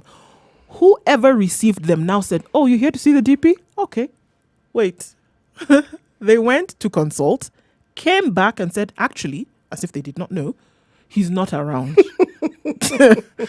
No, He's not. It's possible that they don't know. He's not in the office. The receptionist may not know. The receptionist it's and all The that. receptionist would need to call the PA a or somebody security else. gate, yeah. Yes. He's not around. Please come back another time or book an appointment. Yeah, do secure whatever needs to be another done. appointment. Another day. They left. Upon their leaving is when they were now waylaid by CID officers and questions began to happen. But at the end of the day, somebody let them in. Somebody facilitated for them to have this meeting. Somebody was well aware of their presence. The truth of the matter and is, allowed them there to are many- continue there their are many meeting. people who facilitate. All these people who are conmen, we've seen people taken to court. People taken to court because they claim that they have access to State House, and the person who's accusing them is saying, "This person actually took me to State House. I met with some people in a room in State House. right? So somebody has access to State House. Whatever kind of con game they play, they have either a willing or an unwilling player in that whole scheme. Somebody else also claims that they were taken to court, they were conned, they went to court, they were conned. They had taken a meeting in DOD and they met with somebody who was wearing military uniform. And had the name even on the door. Okay, Name on the door. let me help It turns out that this person does not even work for the Kenyan Okay, military. you have no wait, clue small, who that right? person is. Last Con men Thursday. operate this way. Oh yeah, wait now. Last Thursday, the two arms dealers were ushered into Harambee Annex, where the deal was to be signed in the office of the Deputy President. They were to transfer 3.9 billion to the Kenyan brokers on the same day, which is 10% of the cost of the fake tender when police struck. Enter soundtrack. They told the police they were shocked to establish the man who all along identified himself as General Omondi was dressed in a suit, this time round, and did not have bodyguards. They also said they never got to meet the deputy president, despite Echesa promising that the contract would be signed in his presence. Not in his office, in his presence. Of course. Con men. How else do you think a conman will get 39 billion out of you? 3 billion out of you? They have to present They you have with to something that resembles the truth so much so that there's you believe it is true. There's a General Omondi who was coming in military uniform. And Before, then today now, today he's not. just in a suit and There's he has no No, bodyguard. generals wear suits. Yes, they do also. And there's a General Omondi. Of course, now you look back at, and these are questions that you ask somebody who's being conned. How do you fall for something like this?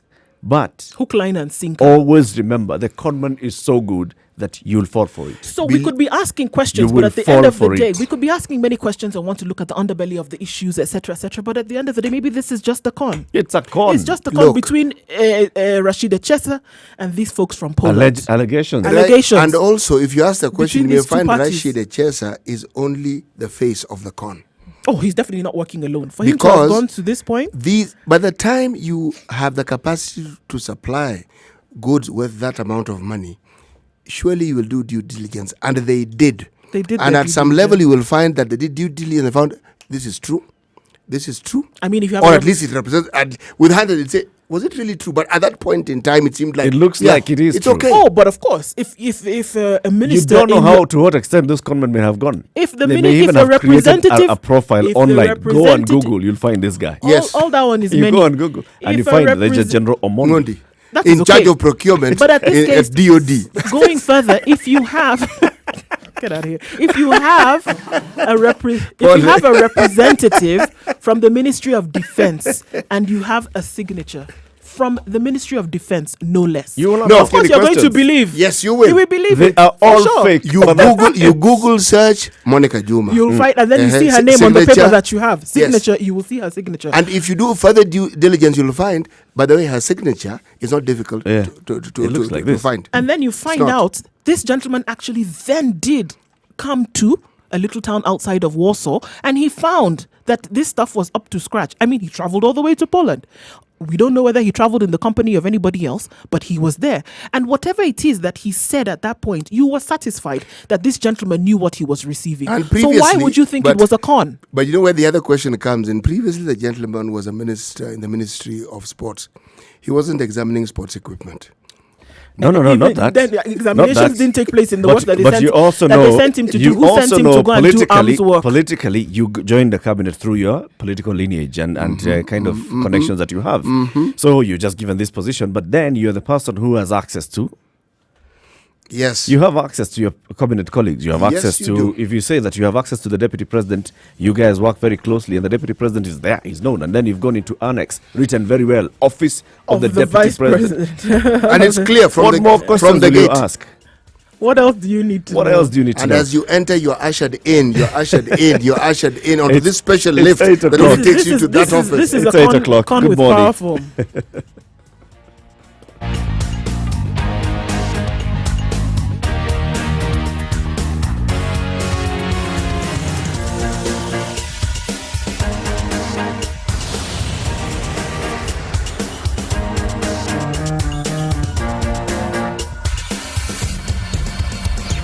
All right, still traffic has been heavily affected by the accident that we've seen on Thika Road this morning. Multiple cars involved. At first, we looked at 5 vehicles having been involved in this accident. Now we're up at 8. Still waiting for emergency services and police to arrive at the scene. But this means that traffic is affected, especially at the Muthaiga junction. This affects traffic in and outbound on Thika Road. Approach with caution. If you don't have to go, don't. Enterprise Road today in industrial area is terrible. Trying to get into the city centre, leaving industrial area. Mombasa Road, of course, we have traffic cops at the overpass opposite Imara Daima, and we have some traffic being held, unfortunately, for some reason. That means that it's not getting out as fast as you would like. Another accident in Upper Hill this morning. A vehicle has overturned that has blocked traffic in and out trying to get to the city centre, and so this is, really compacting everything that we see. Of course, on Langata Road, all the way back towards the Bomas Junction this morning, snaking its way slowly into the city centre. This is what we see. Let us know what you do. Spice FMKE. Reach us on Twitter. Let's see how we can be patient while we're moving.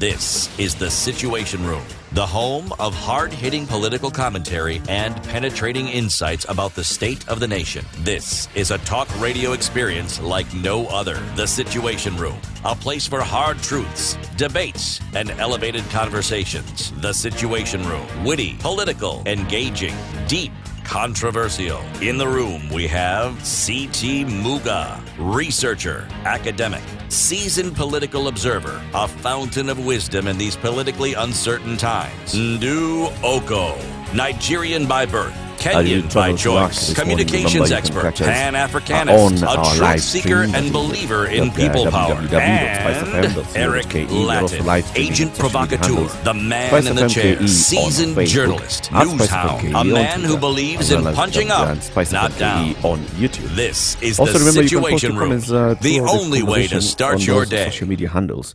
What basically, as we conclude on that topic, what is really, really, really worrying is you see very many cases of conmen accessing senior and high-level government offices. This is true. I mean, last year we had the president himself having his name having been involved in a con whereby people bought land. Not even bought land. There was an individual who knew he spoke to the president over the phone. He spoke to the president, and the He president knew. said there's land to be bought, and he was ready to pay up. By virtue of the fact that the name, he thought that's whom he was speaking to. By virtue of the fact that it was a name and a number He that he actually knew. coughed up some. He coughed up some 10 million shillings. Yep. Yes, he did. A decent amount. Yeah. The thing is, when We you are talk, a country of crooks. I'm going by the conversation I I'll had. be positive. Yes. We are a country with many crooks. It appears that there are very many Kenyans who are in the habit of stealing on our behalf. My goodness. But you see, when you think of the con, there are 2 levels here. One, there's what we're reading. A group of con men seem to have set up something to skim money of these individuals. But do they really know the consequences of some of these things? People who deal in arms you think they're going to lose money and just let it go. It doesn't matter where you're from. Yes. It doesn't matter which country Hardly on the planet ever, you're right? from. No, They're they not going don't. to They take deal it in lying arms. down. No, Hardly no, ever. Arms are not used for producing chewing gum. You know that. These are from some scary chaps, man. You don't want to be caught in an alley with these two guys, if you've taken them the wrong way. So That's clearly. number one. But then there's a second level of the con. Before you come to the second one, let's hear from Daniel in Kisumu. Good morning, Please. Daniel. Good morning, Sweetie and the team. Good morning. Yes, in fact, this is Kenya. I'm not abused with this situation because it's only in Kenya where a mortician is a doctor.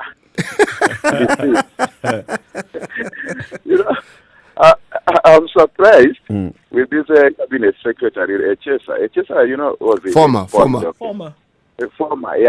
Former sports cabinet secretary, and doing the dealings on behalf of the DOD, maybe in his own capacity. But this was a con. Yeah. So in fact, this thing only tells on the loyalty that maybe Chesa is always having, and the dealings that is happening. But this guy did the right job. Yeah, they did the right job. In fact, they timed it, and let's see what will come out. Let's see what unfolds. Thank you very much, Daniel. Yeah, what will unfold. Yes. Asante. Have a good day in Kisumu. Well, Shiti, you are going to say number two. I said the second level of the con here is that everyone, including the DCI, knew exactly what was going on. But the reason why they pounced on it is because something wasn't going quite as they had seen it would go. Because most cons, you hear of it at the end. When money has been lost, something has gone wrong, then say, but this is what happens. But this one being caught in the middle, something wasn't going the way it had been planned or worked out. So people who are smart enough figuring we're bailing out of this one here. No. This one? No. We're bailing out. Wachana nayo. Wachana nayo. Let them remain with it. We're not getting involved here. All right. Carry on, Eric. Switch gears a little bit. Yes. Right. Africa has a case of coronavirus. Africa has cases of coronavirus. How many confirmed in Africa? One confirmed case in Egypt, and that was over the weekend. We saw that a gentleman, yes, of course, having been confirmed, Egyptian authorities, health officials then confirmed that, yes, he actually does have the virus and, of course, is being put in quarantine for some time. But, of course, then looking at coronavirus and what has been happening over the last couple of weeks is needless to say, it's put the world in a bit of a pickle. Because if you just look at the numbers that we've seen so far, we were at 65,000 in terms of infected cases on Friday. Today is Monday, and we see ourselves at 70,000, almost 70,100 cases as of Monday, end of Monday, of course, the day having ended in China. But the reports that have been given so far is that the outlook is not so good, We've seen 4 deaths now outside of mainland China, 3 of them in Asia and 1 of them in France. And of course, Europe is kind of up in arms because now the disease is literally closer to home now, where you have people who are not just infected, but you have 1 death having occurred outside of Asia. Now, of course, we've seen recently that the second city in China, the second worst hit city rather, has banned residents from leaving home, and that's something that nobody expected. It was seen to have just been set in Wuhan alone, but then we've seen now that this is not the case, and another city basically has been on lockdown. The death toll reaches quite a high number now. We're looking at 1,700, of course, most of those being in mainland China. But of course, questions have begun to arise now, and people are asking questions and saying, are we really going to be able to deal with this? And I'm saying that the reality is quite glaring in this case, that the numbers are rising. It doesn't seem to be backing down. There have been many conspiracies that have come up. Of course, we saw this one general over the weekend who was not going to give his identity, of course, for purposes of safety, that he knows what really was happening, and this is more than a virus as far as he's concerned. it's about time that we looked at this through a different lens and say it's not just a virus, but obviously something that could be much more than the world is going to be able to handle. With this case coming to Africa now, one confirmed case. Of course, we had some scares in Kenya. We had a scare in Namibia, but of course then saying that this case now has been confirmed. Of course the bells are ringing a lot closer home, and we had Bill Gates making a statement and saying that, if this does hit the continent, we're not going to be able to deal with it. It's time for us to face the reality that unless now all eyeballs are on this now, it's something that could take us by storm and we're not going to be able to handle. We looked at the numbers and we're saying, yes, even with those deaths, it's just 2% in terms of mortality rate. Like I said, the conspiracy theorists are all rearing their heads now and saying this is not something that we're going to be able to handle. It's much worse than we actually thought. It's much worse than we thought, and saying that, we can't deal with what we see. The 2% that we see is what's on paper to give the world a feel-good factor. But it is not the case. And I'm saying it's about time that we probably want to look at this through a different lens and saying that perhaps it is something more serious than. What lens is this that you feel we are not applying right now? Well, I mean, what is it that we are not doing? I mean, the world is all concerned and focused on this. China has taken all the drastic measures. The WHO has already declared this an international, medical, city? There's a term for it. The actual term for whatever, but basically epidemic? It has elevated this and said this one is a concern that should be global. It isn't an epidemic yet. Yeah. It's all governments, basically, the point is many governments are taking measures into this. So what more do you want us to do? Well, I think it's necessary to take into consideration some of these conspiracy theorists that we've seen or heard from over the last couple of days, to say that there could be merit in what these guys are saying. This thing, and especially because we heard just over the weekend reports, of course, from 2 or 3 of our major news outlets, from Al Jazeera to CNN, telling us that in Ping's address, and he admitted at some point in his address, this is something that happened easily a month before they actually admit that it did. And so now with something like that, a basic element of truth like that, of course, is raising eyebrows, and people are saying, maybe it is possible that these 65,000 cases that we're talking about, now 70,000, is actually more. 105 people at least dying every day. It's not slim pickings.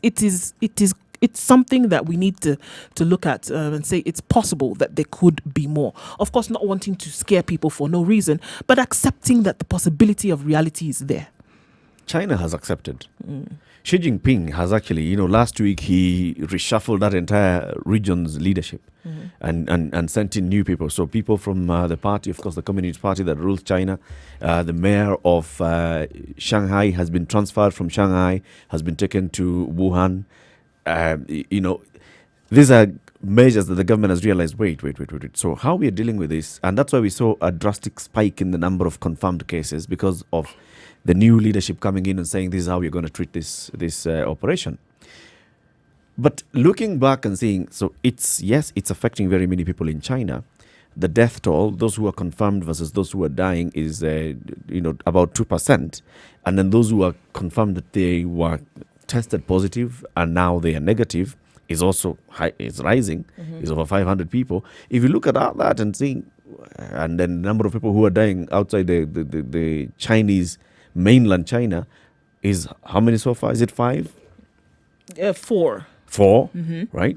Many of them in Asia. Now we have a case in France, the person who's died in France. Look, it's a global thing, but I think the world is doing a lot better than you'd have expected, or a lot better than skeptics would have said. The way the world is reacting to this, I'm sitting back and I'm thinking, well, I'm feeling a bit comfortable and confident that we're going to deal with this thing. Yes, if it spirals out of control, it could be worse. But it's not spiraling out of control. It's not spiraling out of control? I don't know, because we're looking at countries like the UAE, which recorded its first cases just over the weekend. We're looking at Germany, up to 16 cases as of February 15th. We're looking at France, of course, as of February 15th, with the first death reported in Europe.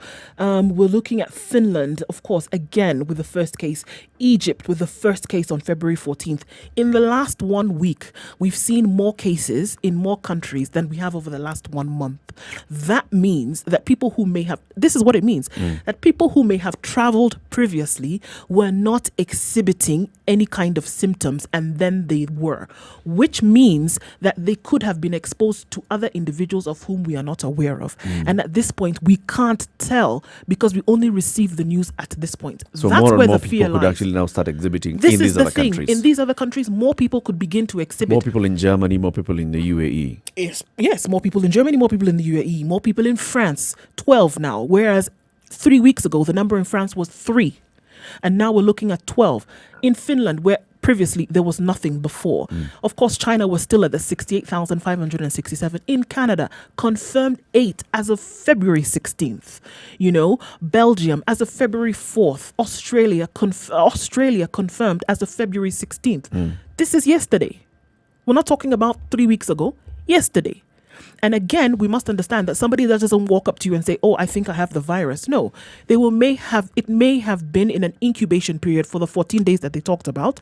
CT talked about the fact that we're looking at maybe a shorter incubation period with the rise of cases that we have seen. But what this means is that these individuals could have been in contact with others who right now are not exhibiting any symptoms. And that's what I'm saying. We need to be really careful about. Should we do like we shouldn't what be Australia surprised. is doing? We shouldn't be surprised if more cases suddenly rear their heads in the next week. We're looking at 105 people dying every day in China.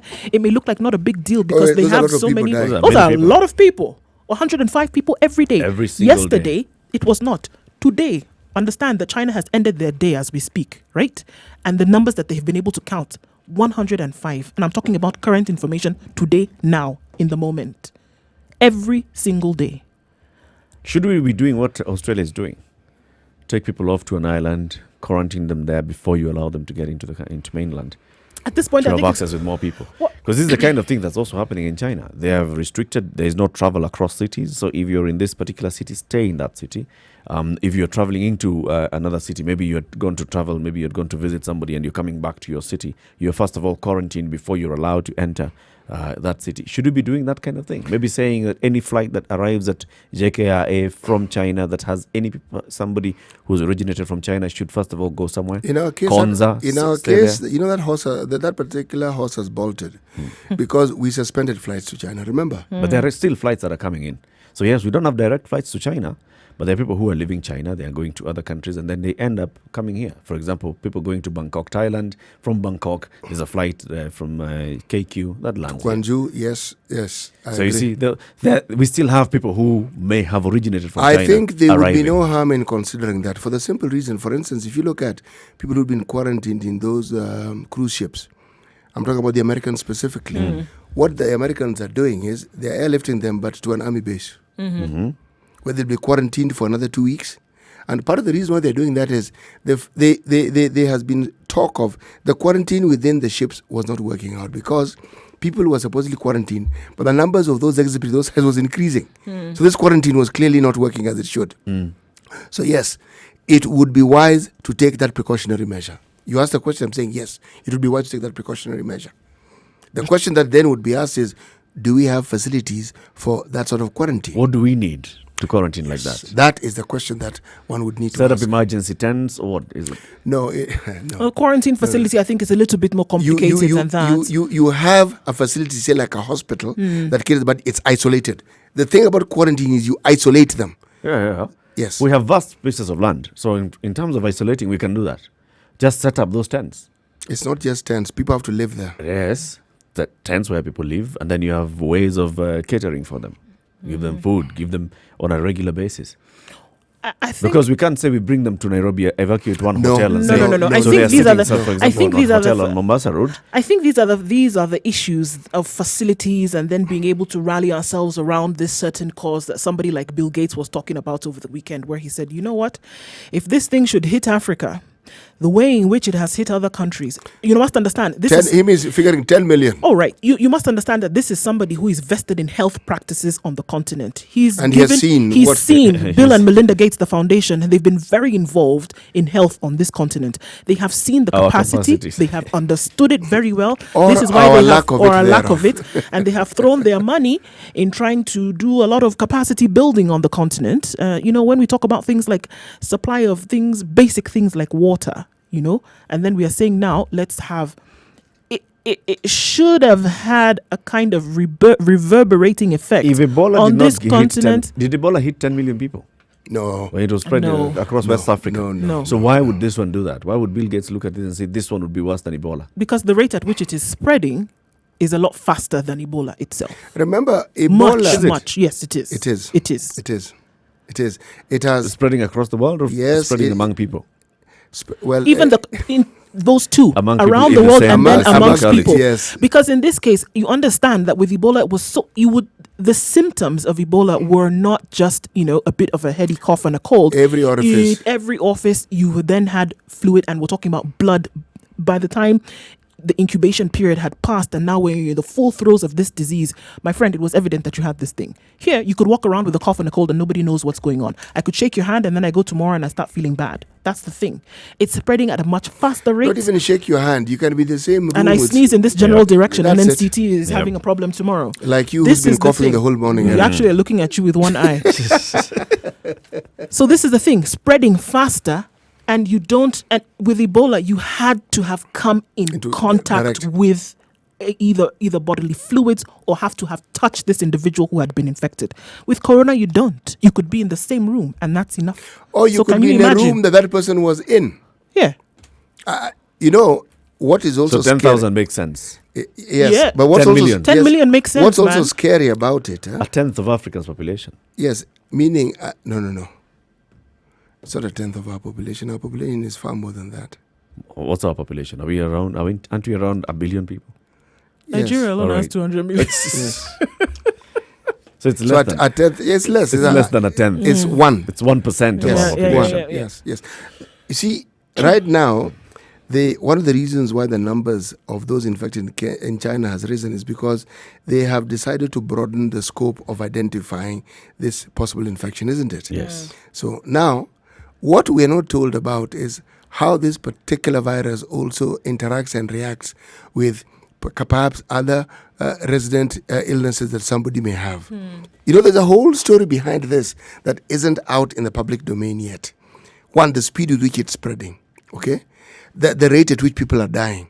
Because the two are related. And they talk about 2 weeks. They may yet come out and tell you that, this thing, we thought it was 2 weeks, it's 1 week. It's 1 week. Yes. And then they say, we thought it was 1 week, it is 3 days.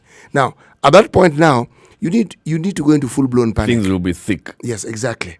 Now, the discussion that I was talking about in the querying comes in now. If the Kenya government says they're prepared for such things, beyond screening, what else have we done?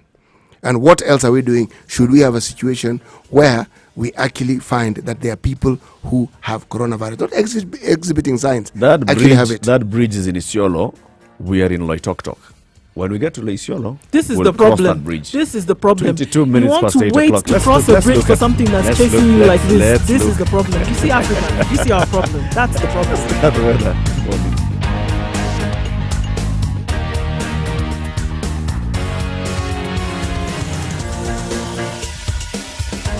Mostly cloudy conditions in Nairobi at 18 degrees. It's going to be this way through the day. 26 degrees the high and a low of 16. In Mombasa, 27 degrees this morning. It's going to be partly cloudy through the day with highs of 32. In Kisumu, we are going to experience rain later with highs of 31 and lows of 19, currently at 21 degrees. In Nyeri, rain also later in the day with 25 the high, currently at 17 degrees. Taking a look at Malindi at 28 degrees right now. Partly cloudy conditions through the day. Stepping over to Nakuru, where it's mostly sunny at 17 degrees. Rain expected later with highs of 27 and lows of 14. Finally, in Eldoret at 16 degrees, it's mostly sunny. We're going to have a clear day today with highs of 26 and lows of 13.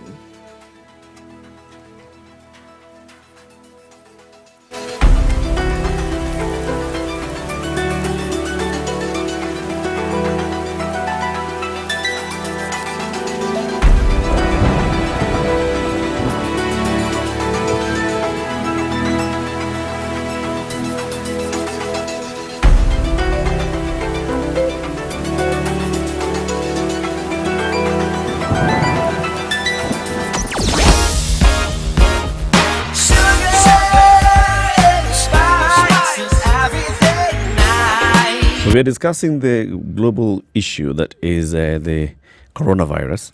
It's now been given a name, right, City? Yes. What's it? COVID. COVID-19. Yes. So the COVID-19 virus. Mature, intelligent talk every morning. Spice up yourself. 1,548, 1,770 confirmed deaths in China. Within China's Hubei province, Mornings the second worst done big right. city of Bangladesh. 94.4 Spice FM, Wherever Nairobi. you are, do not come out of their home. And then let's look globally. Japan's fifth flight evacuating passengers from Wuhan lands in Tokyo.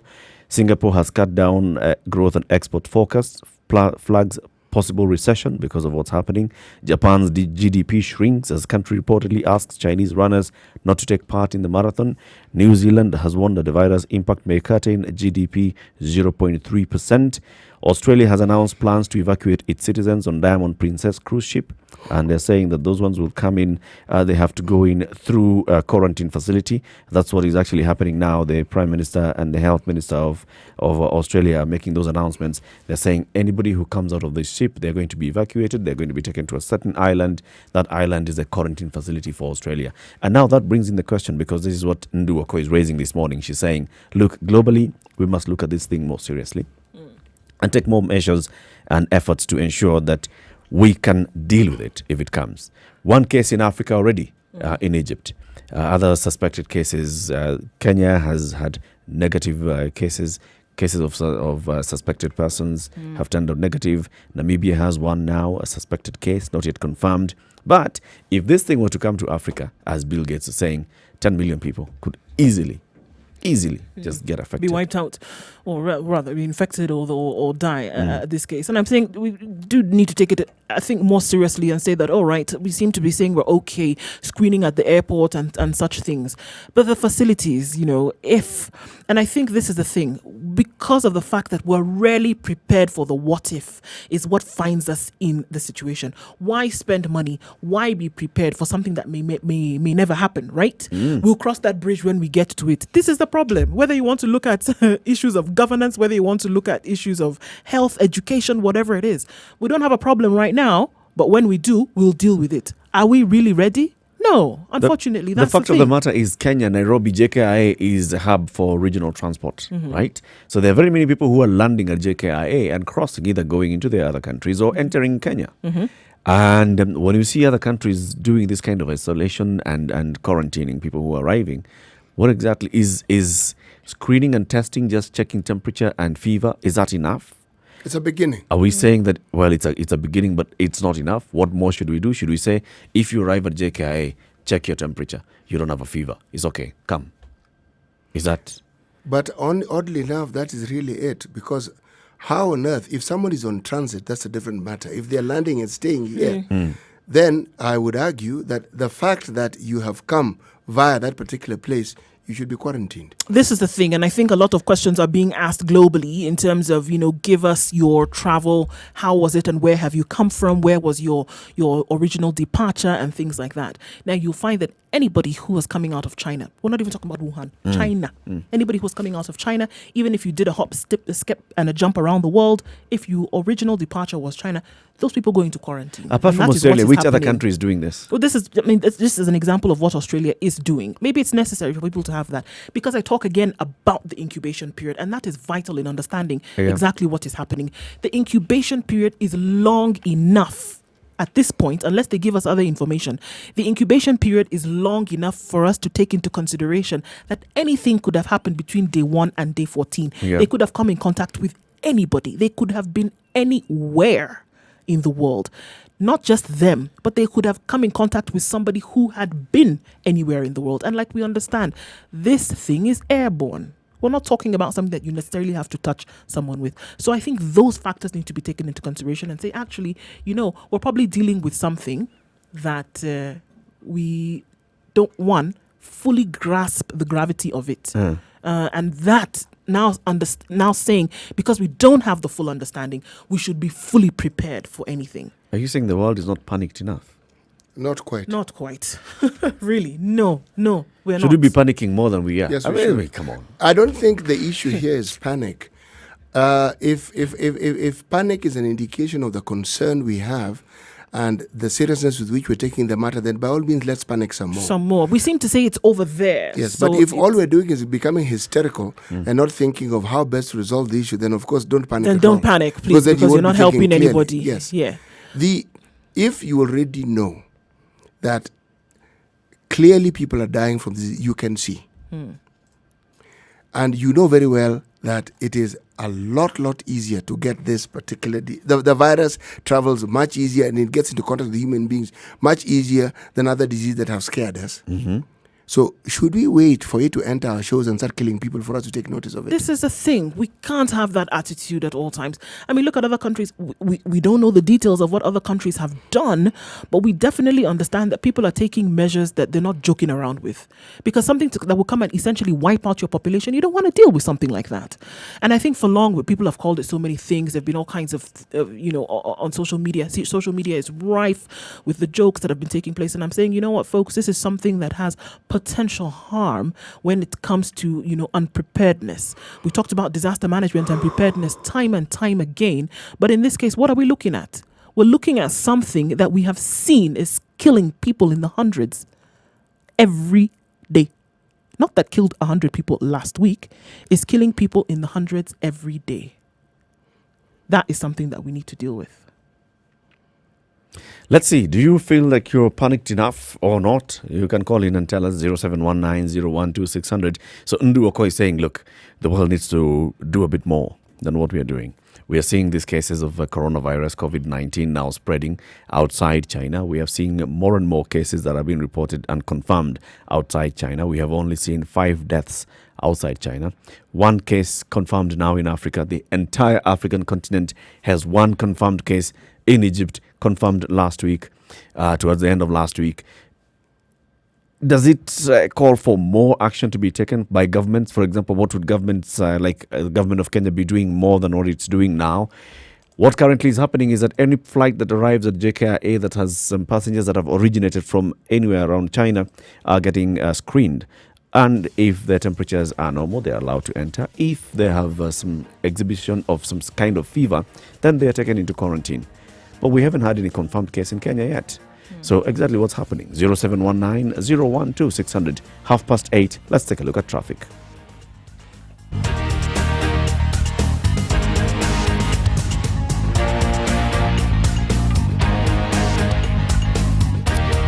All right, taking a look at what's happening on our roads. Of course, we see traffic on Thika Road having been heavily affected by the accident that we saw. So using the service lane is an option for you right now, if you can. So there's a huge traffic snarl up just because of that. Coming off of Langata Road today, we are chock-a-blocked all the way from KWS, moving then down towards the Timor roundabout. Bagathi Way is an option for you to use now, not so bad. Then approaching the City Mortuary roundabout, as well as oncoming traffic from Gong Road. Waiyaki Way clear now, not so much as it was before. So we're trying to get out of it. Mombasa Road, of course, we're still giving right around Cabanas, and moving forward is a bit tight, but that's around the time that this would still be happening. We'll let you know what it looks like in a short while, but moving really everywhere you look, moving a little bit better than it was previously.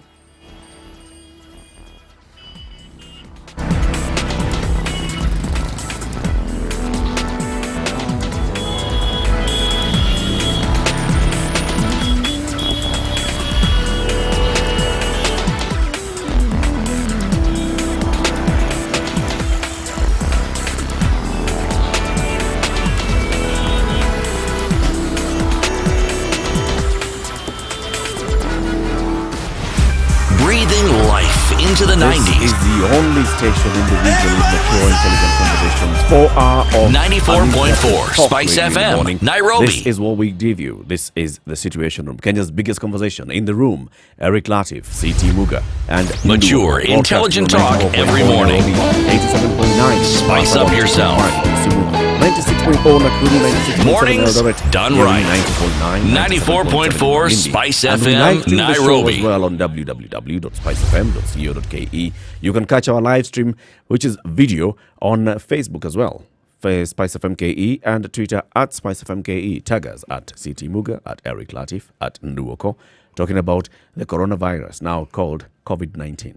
By the time the WHO declares it a public health emergency of international concern, it means that the danger has gone beyond the boundaries of where the disease or the virus was first detected, and it has gone to other countries. And the concern arising is as a result of the speed with which it seems to be moving in terms of people being affected and those who eventually die from it.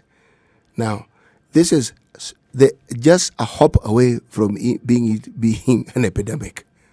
It's not far, just a hop. Meaning, okay, we're trying to contain it, but it's serious. It is serious. Because they would just have said it's a public health emergency. Leave it. But when they say of international concern, then you know this one has gone beyond the boundaries. It's now an international concern genuinely. And what is also sure about the coronavirus is that as the experts try to contain, trying to do what they can, they're also finding out more that they didn't know. People can say, but they're not saying it. Sometimes you can't say what you don't know. Remember, it's a new strain. It's not something that they had encountered previously, because if it was, then they would know exactly what to do. But this is a strain that they haven't encountered before. So everything that they're trying, you try with what you know. What also makes it really, really tedious, it is known to cause pneumonia. Now, of the many respiratory diseases that people have, pneumonia tends to kill, and pneumonia tends to be considered deadly. Yeah. And remember, you're talking about a very short space of time. Now, every caution that is being taken and every speech that is being made about the dire concern is not exaggerated. In fact, I would argue they need to say more. You don't want a situation where you even have 2 or 3 cases in the country, because then the reality that is being faced in China hits home. Because it didn't begin with 10 cases, no? It always begins with one. And then you get to a place where now people are being told, don't get out of your house. Yes. Now, you tell me. So who's going to feed them? Yes. How Don't move out of your house. How do you access the basics that you need? You're running out of tissue paper. You're running out of food. Streets are empty. Shops are closed. And you're even afraid to buy because someone who's managing the shop has to handle this thing. Yes. It's genuinely all-out tricky. panic. It is all-out panic. If you went to visit, stay there. Well, I think the good thing is it's happening in a country like China, where the law and order comes from there's direct, line of law and order. People don't question orders. You're told stay indoors, you stay indoors. You're told don't move out, you don't move out. When officials seem not to be working, action is taken immediately. Remove those people. Xi Jinping, the president of China, has already transferred people who were initially working in Wuhan and the Hebei province and said, you guys and the way you're managing this thing, no, get out. I'm bringing a whole new team. Whole new team, come and manage. There's a new mayor in Wuhan. The man who was previously in Shanghai has been moved to Wuhan. New party leadership has come in. Of course, party leadership means that this is a top government organ. Especially, yes. In China. This means that we have a new team that's dealing with this thing. It's a bit of reassuring. Now, the rest of the world... But it's also a bit scary. It's also scary. It's scary that because it shows you that by that the time Xi Jinping is doing this, his people have told him, look... Things are getting out of hand. We need to do more. We need to do more about what's happening.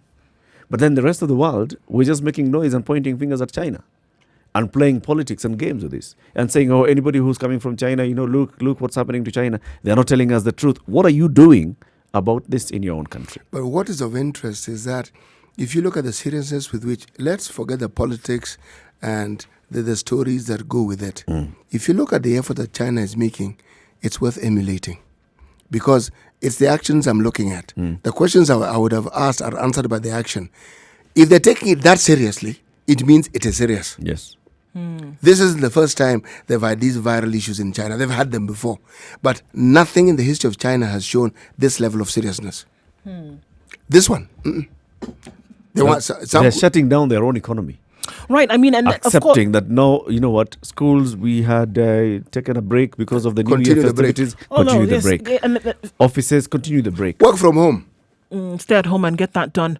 And then now to see that a second city, basically, of course, not having been shut down fully, but asking people to stay home, don't come out if you need to. Of course, indicative of the fact that it is actually, yes, things are getting worse. The measures that are being taken now are not the same measures that were being taken a month ago in January, for example.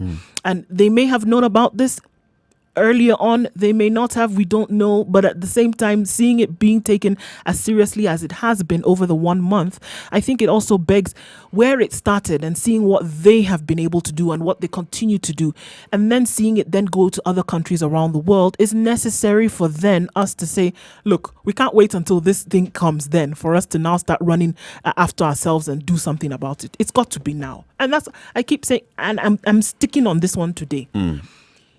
The reality that this thing is a lot worse than it actually presents itself on the face of it needs to bite us squarely in the face, and we need to do something about it now. People may say, but nobody's sick in Kenya, nobody's sick in Nigeria, nobody's sick in South Africa. We shouldn't wait until that happens. We need to set it up so that in the event, and that's what disaster preparedness and management is all about, so that in the event that something does happen, we are ready to sort it out. What do you want? One of the richest men in the world has already told us. He's told us, and he said, look, and not just by virtue of the fact that he's rich, but by virtue of the fact that he has been involved in health programs and initiatives in this country and putting the muscle of his money behind it, understanding the intricacies of how health is dealt with on this continent, saying, if this thing hits and the levels of preparedness that I see currently, if this thing hits, we're going to have a disaster on our hands.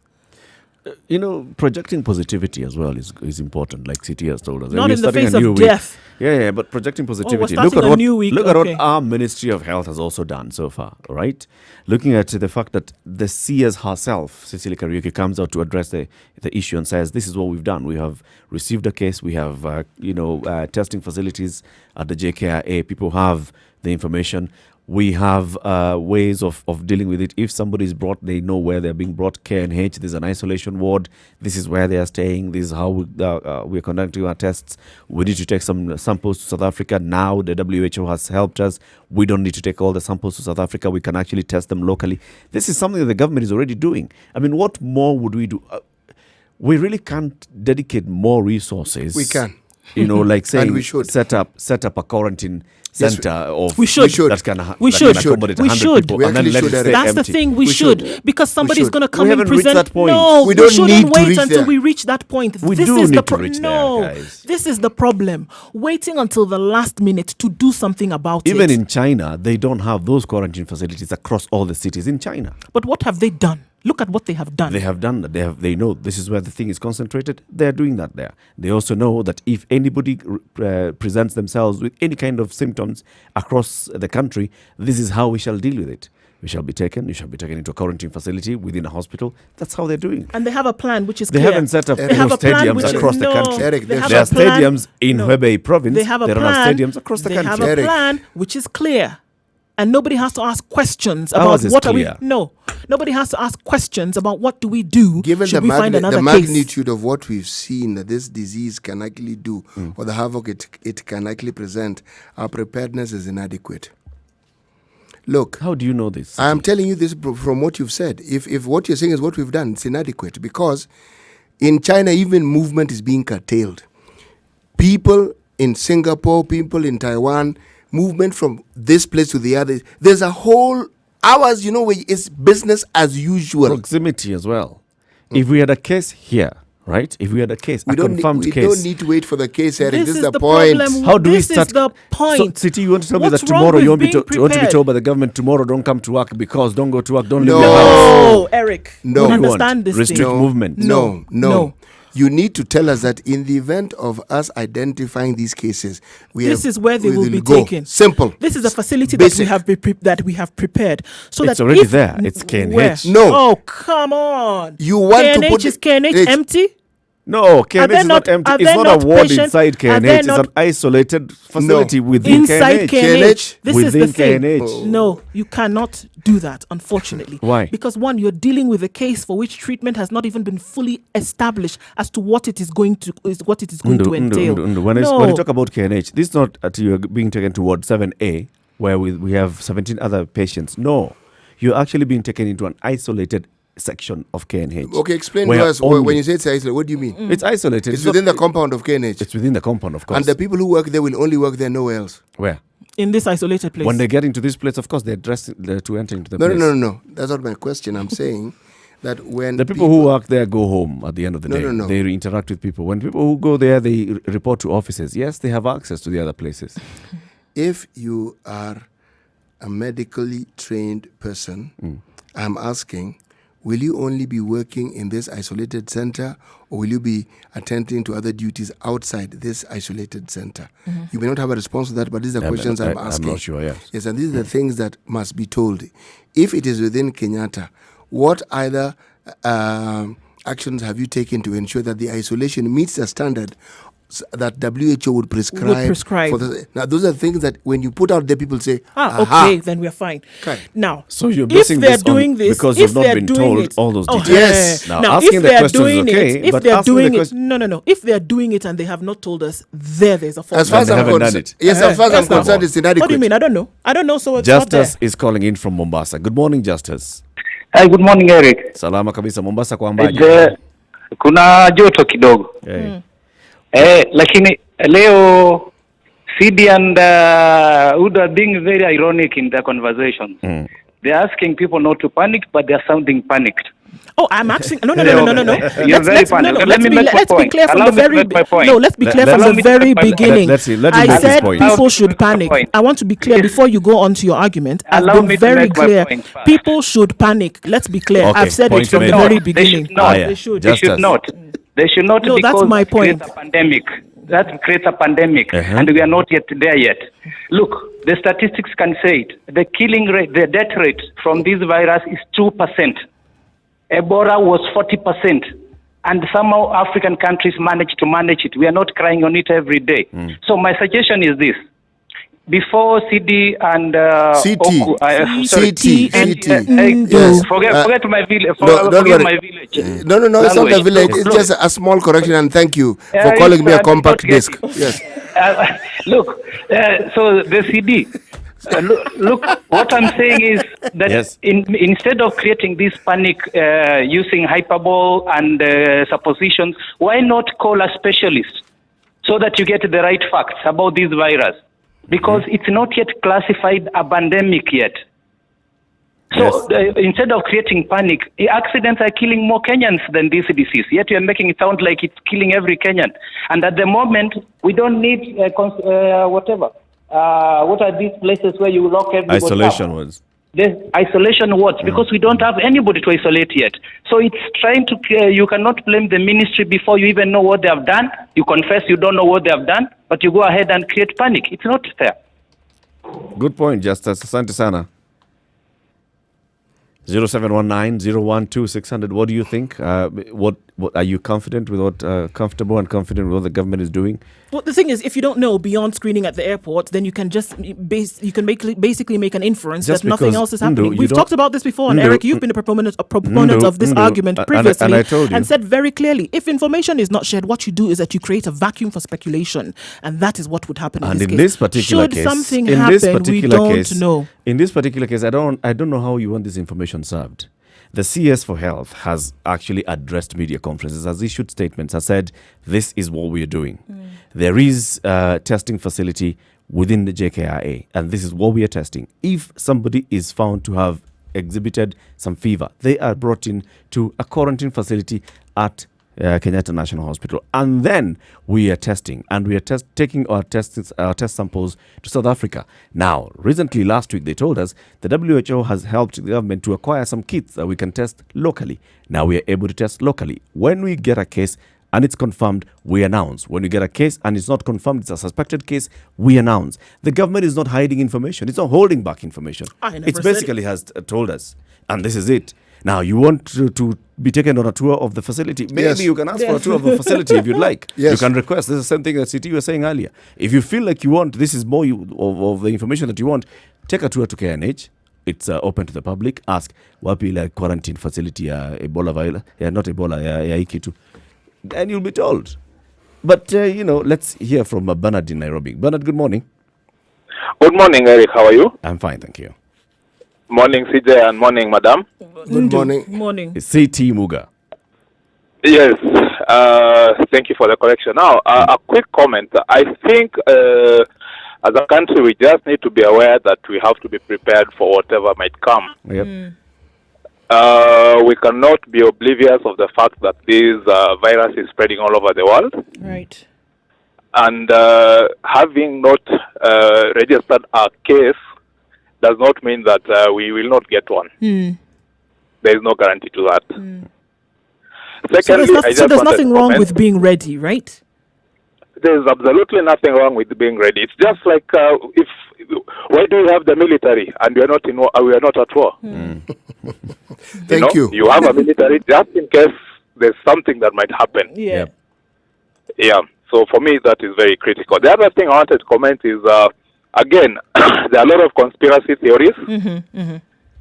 And again, we just might have to look at this thing a little bit more critically because if you do a bit of research, you'll find that in Wuhan, the Chinese were developing a lot of biological warfare weapons, right? Yeah. So I think we need to look at it a little bit more carefully. Maybe this is one of those trends that just managed to sneak away. And I mean, there are a lot more things to such issues because you see, if this is a strain that has never occurred anywhere before, and we are not talking about a jungle somewhere in the Congo because they always say it comes from the jungle. We're talking about a developed nation, an area where things are a little bit orderly. So for me, there's a lot to it than what we see. There's more than meets the eye, as it were. And I think when we started this off, we started by saying that there are quite a lot of conspiracies that have come out as a result of this. And maybe not necessarily that they be completely ignored. I think certain factors of those taken into consideration to ask the question that are we looking at some kind of population control and then something that, went out of hand, went out of control, and is spiraling at a rate that we're actually not able to control. That's not something that you want to necessarily plant in the minds of many, but it's a reality of a possibility. All these conspiracy theories and many more, of course, yes, I agree with what you're saying. They need to be investigated, but some of them just need to be dismissed as soon as they appear completely frivolous as they come. 10 minutes to 9 o'clock. This is the Situation Room. It's Kenya's biggest conversation. We're talking about the coronavirus, COVID-19. Are you happy with the government's preparedness of this? Should it strike in Africa? 0719 012 600.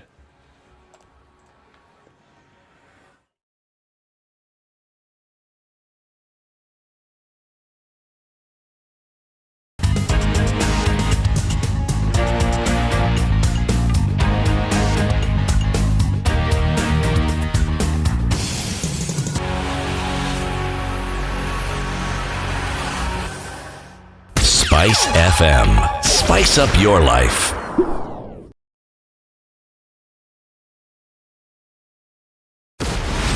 Breathing life into the 90s. 94.4 Spice FM, Nairobi. Well, I think not just my concerns. I think they need to be the concerns of everybody, regardless of what you're thinking about. I mean, just look at kind of the response that we've seen around other countries. It's been very clear about what the path is going to be. You tell us that there's a facility at KNH, for example, whereby individuals will be taken if there's any kind of suspicion that they may have come into contact with the virus. Okay, well, I don't know where this is, a room somewhere on floor 8. I don't know. But I think that information needs to be very clear in terms of what's going to be happening, in terms of a plan that needs to be put out. Yes, something that needs to be very, very clear. Look, I mean, if you want to look at how, just an example of how Ebola played out in Nigeria, just as an example, where a bulk of the deaths took place. I mean, you had 11,000 deaths in West Africa, and almost 2,000, 3,000 of those deaths took place in 2,300 of those deaths took place in Nigeria. Pockets. Then people started handling individuals. They didn't really know. So what was the plan? If I come into contact with somebody who may have, who do I take this individual to? There was no plan. We had one of the best doctors, medical doctors in Nigeria, die as a result of the fact that she saw this thing was so much, she couldn't handle it and said, you know what, to hell with it, took off and began to treat people, and she eventually got, infected and died. But in terms of a plan for recourse, it needs to be very clear so that nobody asks any questions. somebody, they come across somebody who has been infected, even something like taking your travel history. Do we have that in place? If it is, let it be clear that you have to present your travel history at the airport. Where are you coming from? Did you take any trip? Did you take any plan? How was it? That information, do we know if it's happening? We don't know. We can't exist in vacuum. There is a form that all passengers are filling at JKIA. The only thing about this form is it talks about Ebola. Oh, voila. Well, we have not been able to print the new forms. This is a new disease. So it talks about Ebola. So we are looking at Ebola. So you scratch out Ebola and write Corona? What happens on the form? But the one for leaving China, let me just read you. For the ones for leaving China, actually, anybody who's exiting China, this is what they're told. Dear passenger, for your health and that of others, please fill out the exit or entry health declaration form truthfully. If you conceal or falsely declare the information, you will be held accountable according to the frontier health and quarantine laws of the People's Republic of China. So, of course, you're asked your name, your gender, your date of birth, your nationality and city of residence, your passport number, your destination, your flight, ship, train, vehicle number, your contact number during your stay in China. You're also told to provide, have you been to Hubei province, China, in the past 14 days? Yes or no? Have you had direct contact with patients from Hubei province, China, who had such symptoms as fever, fatigue, coughing, among others, in the last 14 days? Yes or no? Do you have one or more of the following symptoms? Fever, fatigue, coughing, other symptoms? Yes or no? And then, of course, you have to sign and declare. So you see, this is already, and this information goes in on into their records. So if you go and you arrive your country of destination, for example, and then that country says, hey, there's a passenger who left your airport on this certain date, and they have exhibited this sign, and we've actually confirmed that they have this virus. China can track back and see this is what the person told us. Now, when they arrive at JKIA, you're getting something a bit different. This is where, of course, they're telling you this is the Ebola form. Fill out exactly what it has. Same symptoms, of course, fever, fatigue and such. And they're telling you, where have you come from? Now, of course, the one for Ebola, because it's Ebola, is not asking you whether you've come from China or Hubei province. It's asking whether you've come from West Africa. This is the form that is currently at the airport, for which we have said adequate preparations have been made. CT has given you a blank look like, really? 3 minutes ago, you said there's adequate preparation. We are ready for this thing should it land on our shores. And then we're asking people if you've come from West Africa and you're exhibiting symptoms of Ebola. Let's speak Come on. Let's speak positively. And Yes, say, please. This is a work in progress. So is the disease, but okay, No, please. the disease Printing of the forms, it's going to happen the disease when you is get the a forms. work in fast progress. All right? It's not very difficult to communicate what is being done. And also, because WHO is actually determined to assist, there are many things they can assist with. So all we need to do is inform the public of what we are doing at every given moment in time. Nothing wrong with that. We've set it up. WHO standards are A, B, C, D. We are at this stage. We're moving to this stage. It allays fears. So should someone exhibit those signs, you know exactly where they'll be taken. You see, why I kept quiet when we were discussing this, I was thinking about the HIV. I hate to do this again to you, CT. No. But I have a caller on the line. Let the caller speak. These are Stephen important people. from Elbagon. Good. We've lost him. When he comes back again, just let me know. All right. Our friend Zachary is on the line. Zachary, good morning. Please, yes. Oh, hi, guys. Hi, Zachary. All of you out invigorated, rejuvenated. It was a good weekend. Definitely. Now, there is this issue that you are talking about the coronavirus. Comes the coronavirus, enter America, and the politics of hating China. And we find ourselves in a very difficult situation here. But all the same, just as you have agreed as a panel of distinguished guests, coronavirus is not that very serious, you know? Okay. But then, there is this guy called America, the American with his heart, very fearful heart. You know, you see how you depict him, you journalists, yeah? He hates China. He wants to demonize China and paint a picture of China coming to bring the apocalypse to the world, yeah? Through now that disease, okay? But so he's spreading panic for no reason. Definitely. definitely he's about spoiling China's name and China's standing and economic whatever, Zachary, yes or no, as we conclude, should we panic as Kenya? No, we shouldn't. What should we do? Well, we should take precautionary measures. Okay. And we as individuals, okay, if you know that we have touched anything from China, we should, even the cup that I'm using, it was bought yesterday by my slave queen, and I told her we must have us for quarantine. So you quarantine her, or did you quarantine the cup? No, quarantine the cup. Definitely, yeah, and so and I'm still asking, where is our sister Nyeri? And City has responded once before. We have heard you very clearly, and we thank you for querying. Thank you. Have a good day, Zachary. Thank you too, guys. Okay. 0719-012-600. Of course, yes, we're hearing you. Of course, the plan is you're going to have experts on this kind of virus and viral infections and viral. Are they called virologists? Virologists. Yes, we have one that's lined up to join us in a couple of days, in the next coming days. And then, of course, we'll have to hear from the Ministry of Health itself. So fear not. The Situation Room has got you covered. But also the information we're telling you is information that's very much in the public domain, out of our own research, out of our own asking of questions. And these are the kind of questions that we ask. And sometimes we don't give answers. We keep asking the questions. It's coming up to 9 o'clock. Let's take a look at the traffic, and then the conversation continues on our social media platforms, Spice FM KE, Facebook and Twitter. Good morning, 9 o'clock.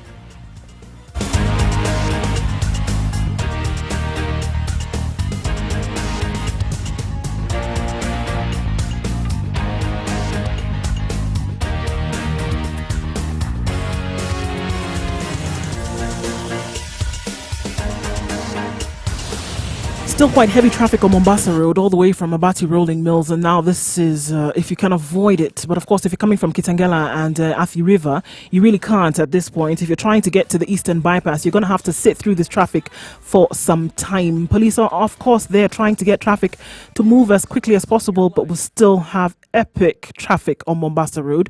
There's a snarl up along Thika Road, of course, still following the road accident that included at least 7 cars right around Muthaiga. The number of casualties is yet to be confirmed, but this means that traffic has been affected quite significantly in this area. So if you don't need to use Thika Road right now, please do not. Looking at other parts, of course, Langata Road, we still have traffic trying to get to the Timor roundabout and then off to Bagathi Way, or then towards the Nyeri Stadium roundabout. It's still a bit of a hold up there, so be well advised. Spice FM KE is how you can reach us on Twitter. Give us a call, 0719-012-600. We'll keep you moving as much as we can.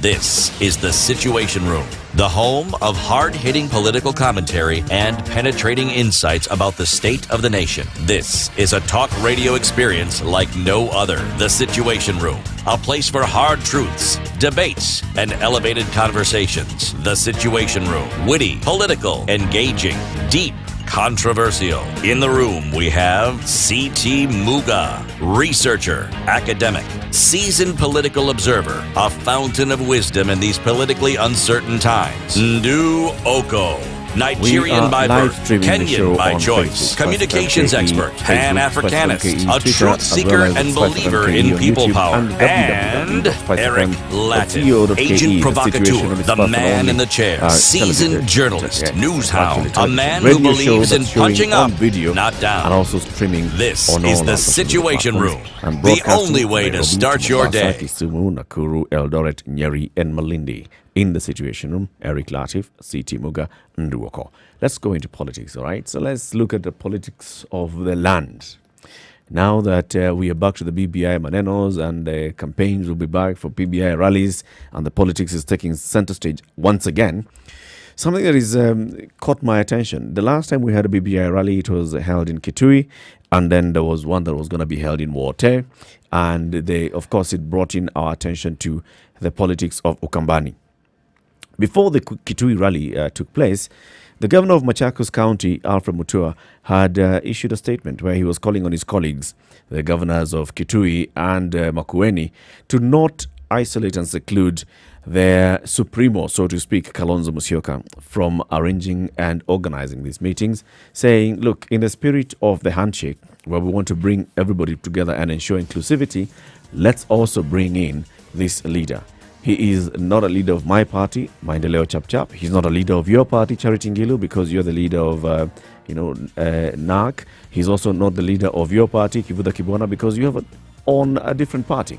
So there's really no point of having Kalonzo Musyoka. But let's face it, Kalonzo Musyoka has been the leader of Ukambani region for many years. Kalonzo Musyoka sort of inherited this position from Mulu Mutisia in those days, when Mulu Mutisia was considered the man who is the foremost leader in the Ukambani region during the height of the KANU era.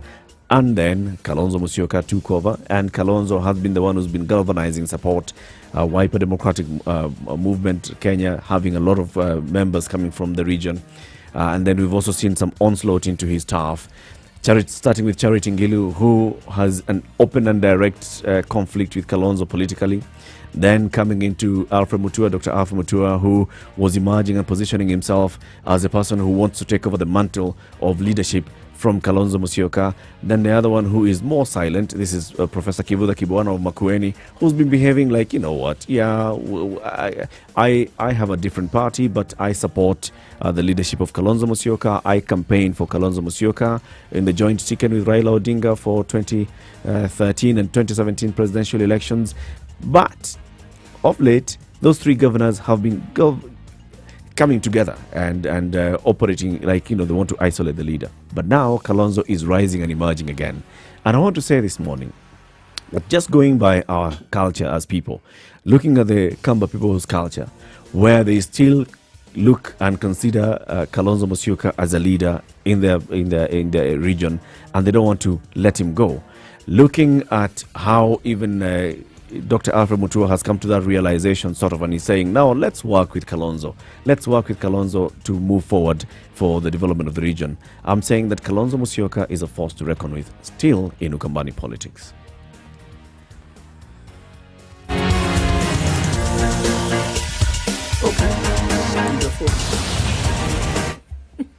Do you have another topic?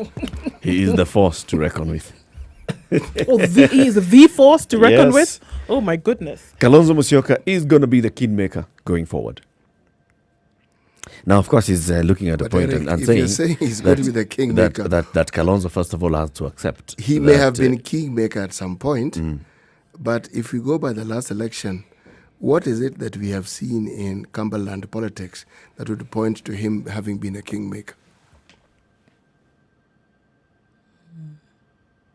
What do you mean?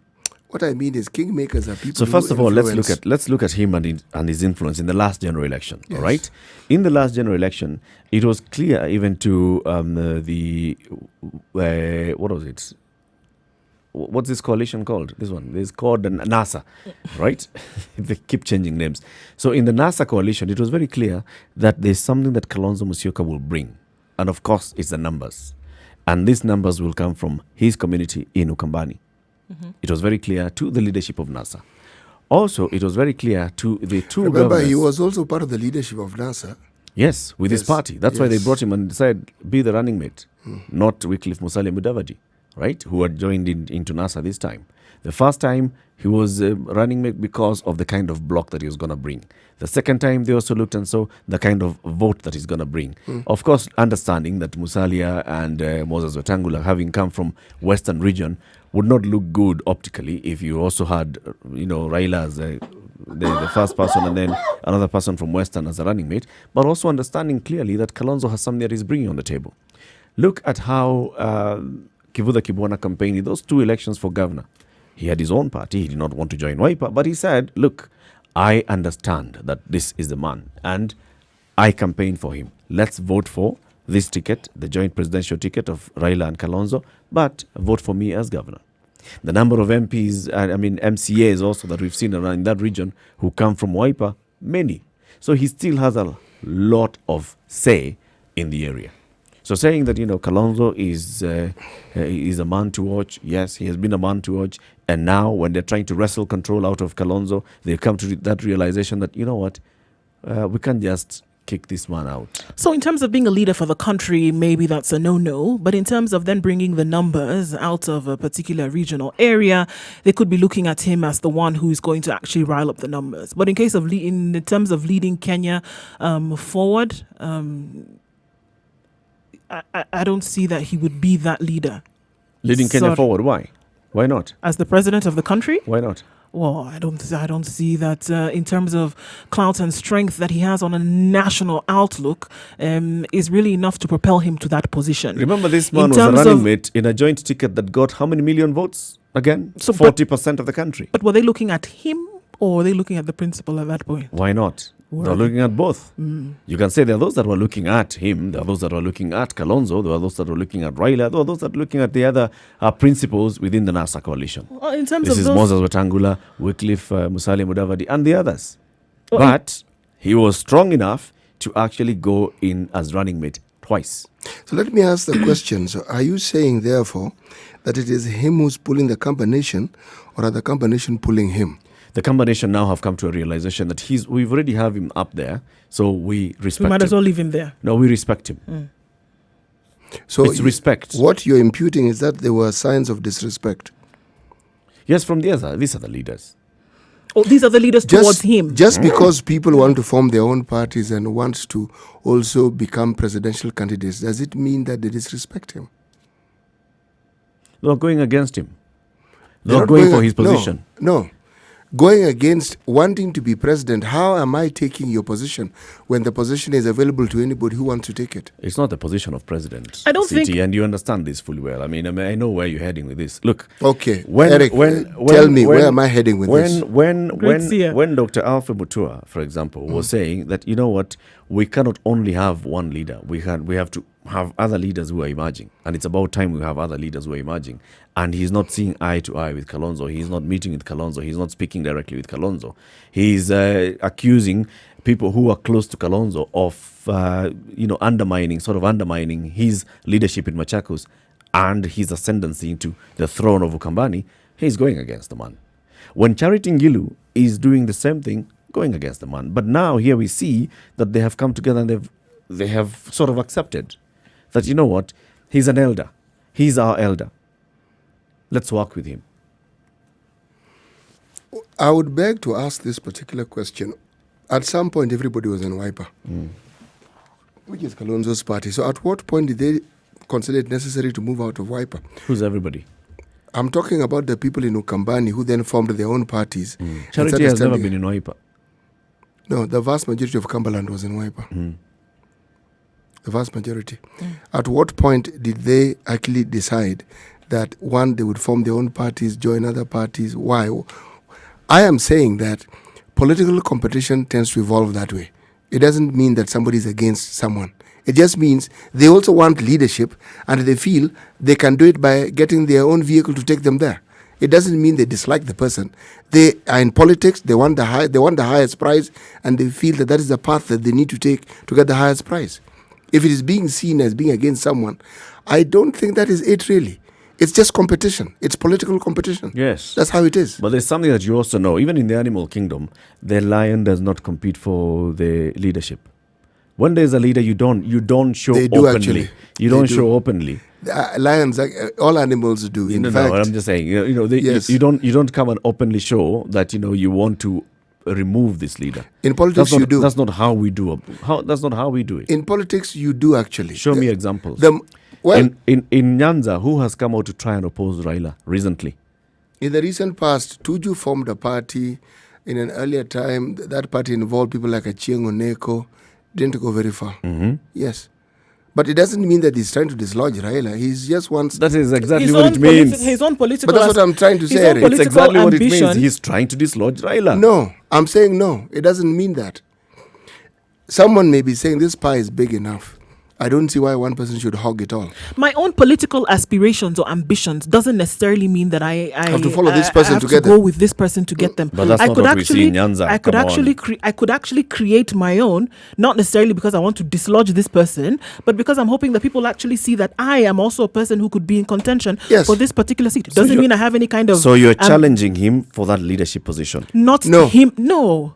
Challenging. I want a piece of the pie. I want to be part of this as well. I want a piece of the pie that you're holding. Therefore, that means that you're challenging me. No, the pie that people You're have challenging given my you, leadership. I want them. No, let me repeat.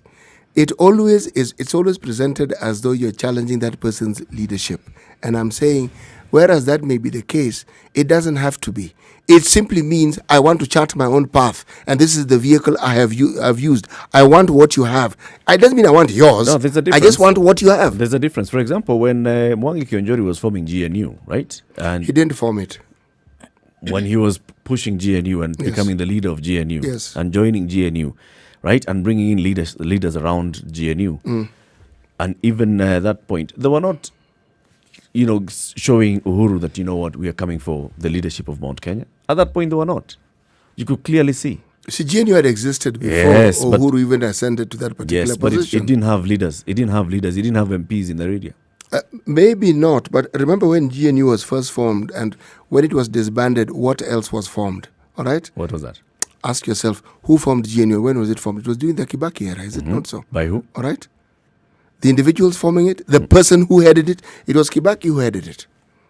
Who headed GNU? Yes, Kibaki left DP. Please remember, Kibaki was in DP. Left DP, right? DP, yes, all right? Yes. Then he was in GNU. No. Bwana, Ebu, do your Hey, boss. Ebu, look. Look at what? Tell me, who headed GNU? Look at what? No, who headed GNU? When did Kibaki head GNU? No. When did he not?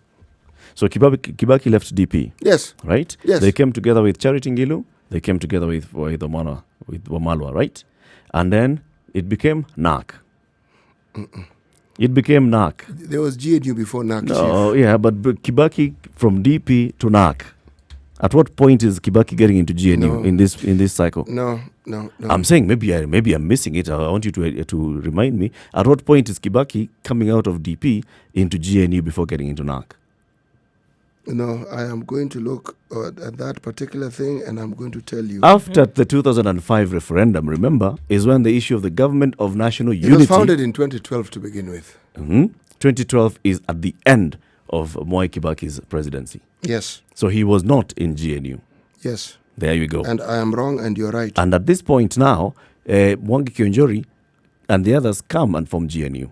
And GNU gets as a governor in Nyeri. GNU gets leaders across the county.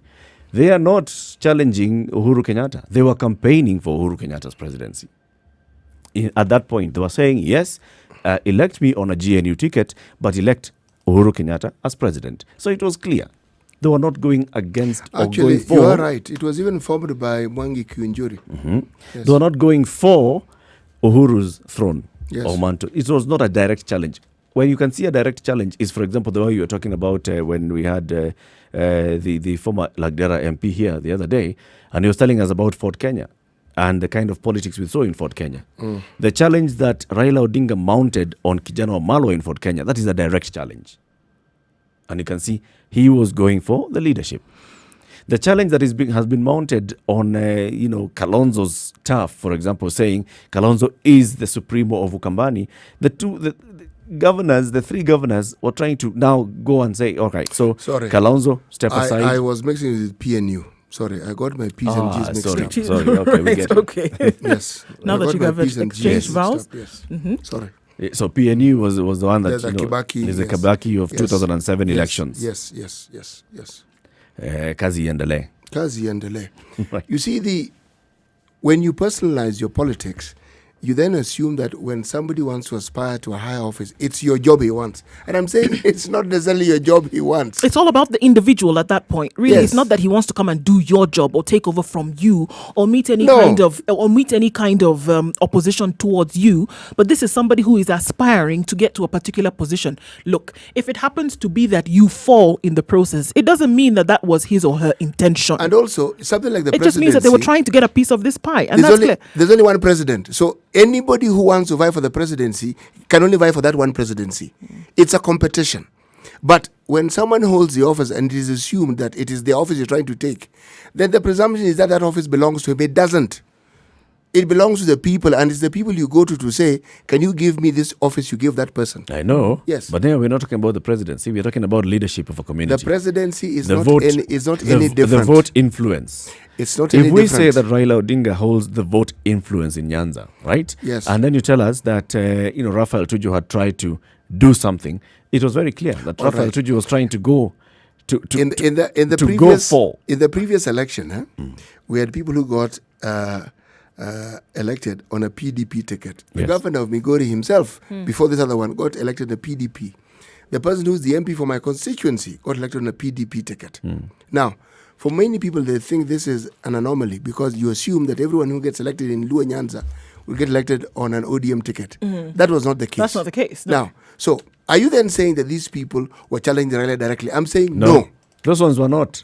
But do you know how it is perceived? Again, those ones were not. As far as because people they are did concerned, not come out to try and go for Raila. No. Because they're not saying, let's spread this the influence of PDP across Nyanza. They're just saying, I am on PDP, just vote for me. When it comes to the presidency, as far as the individuals and people live in Nyanza saw it, anyone on a PDP was against Raila. If you're against ODM, you were against Raila. And that is actually still quite prevalent today. That is how it is viewed. Even if you're not till with us, now, you're against us. Absolutely. Most certainly. No, if you're not with us, you're against Raila. Yes. It's not even complicated. It's very clear. And I'm saying that these same individuals, when they crossed over to ODM in this current, they were elected home. They were elected. They were welcomed home. Yes. Let's take a look at weather and then continue the conversation. 20 minutes past 9.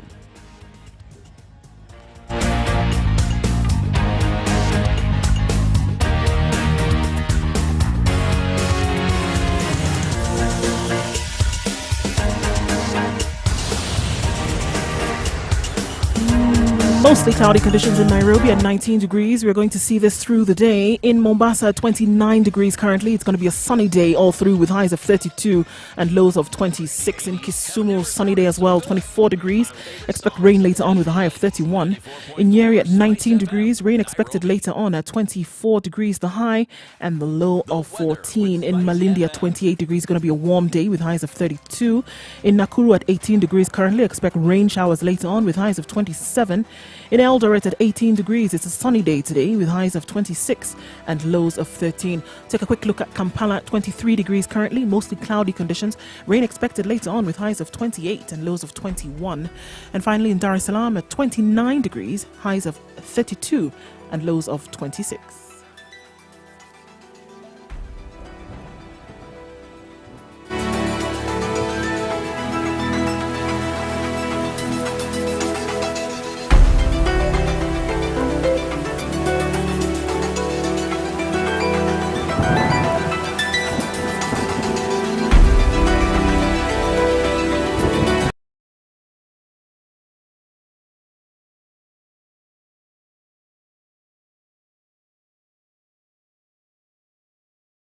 Twenty-one minutes past 9 o'clock. We're taking mature, intelligent talk every morning. And I'm pointing out the issues surrounding the leadership of Kalonzo Musyoka as the Ukambani Supremo, and of course the challenge that has been mounted on him. And my colleagues are disagreeing that's a challenge. And I'm saying a challenge that's been mounted on him by Charity Ngilu in the past for the leadership of Ukambani, by Dr. Alfred Mutua for the leadership of Ukambani, and to a lesser extent by Professor Kivuva Kibwana, the governor of Makueni. Now, these leaders appear now to be saying we can work with Kalonzo. Dr. Alfred Mutua specifically appears to be working more closely with Kalonzo, something that he wasn't doing in the first term of his governorship. Do you think now Charity Ngilu, who already has her own party, has never joined Kalonzo's party, has not campaigned for Kalonzo in the 2013 general election, but also appeared to campaign and was okay to, you vote for me as governor, whoever you choose to elect for president, it's okay. You go your way. She was not mixing herself up in a presidential campaign. Do you think which means that she wasn't opposing Kalonzo that time. Do you think that it means then that they recognize him as a leader, or they recognize the importance of not showing any kind of animosity at this point when temperatures are already brewing a certain level towards the politics that we're going to see play out for 2022? Not necessarily saying we're relinquishing this position to you as supreme leader of the combination, but saying, you know what? It really doesn't pay me as an individual to be at loggerheads with you. I think that's what they're doing. I don't think it's necessarily saying that he's the guy. Also realizing that the people are with Kalonzo. Because if the people were not with Kalonzo, this would be the best time to go against him, to launch an onslaught on him, to see that this time basically I can dislodge you. First of all, you are not, even working very closely with the NASA coalition that you took us to is dead. Your Wiper political party is not doing so well. So this is the time to launch an onslaught. But they are not. They're basically in this case, backtracked. because also then to look at the fact that they clearly they see themselves as electable for certain positions, and to say that, all right, if we pony up to you here, the chances of me then being electable at a higher level doubles my chances if I just buddy up with you at this point, because he could be the leader of the combination, and that's all well and good, but in terms of anything else for the country, sorry, I don't see that coming into play. So it could be that they're using their political collateral with him at this point to launch themselves even further. And unfortunately, using the grease where they can. But in this case, that's just it. If he's the leader of the combination, anything it does for them is to give them some kind of elbow grease to move further for them as individuals and not him. If I were Kalonzo, I'd be extremely careful. Very careful. Why? Very careful for anybody who comes knocking on your door right now. This isn't the time to be happy that these Kamba people are working with Suddenly me. Suddenly they are with you. No, I would be very afraid. Where were they all this time? There could be a game. There is evidence that there is. This is politics for you.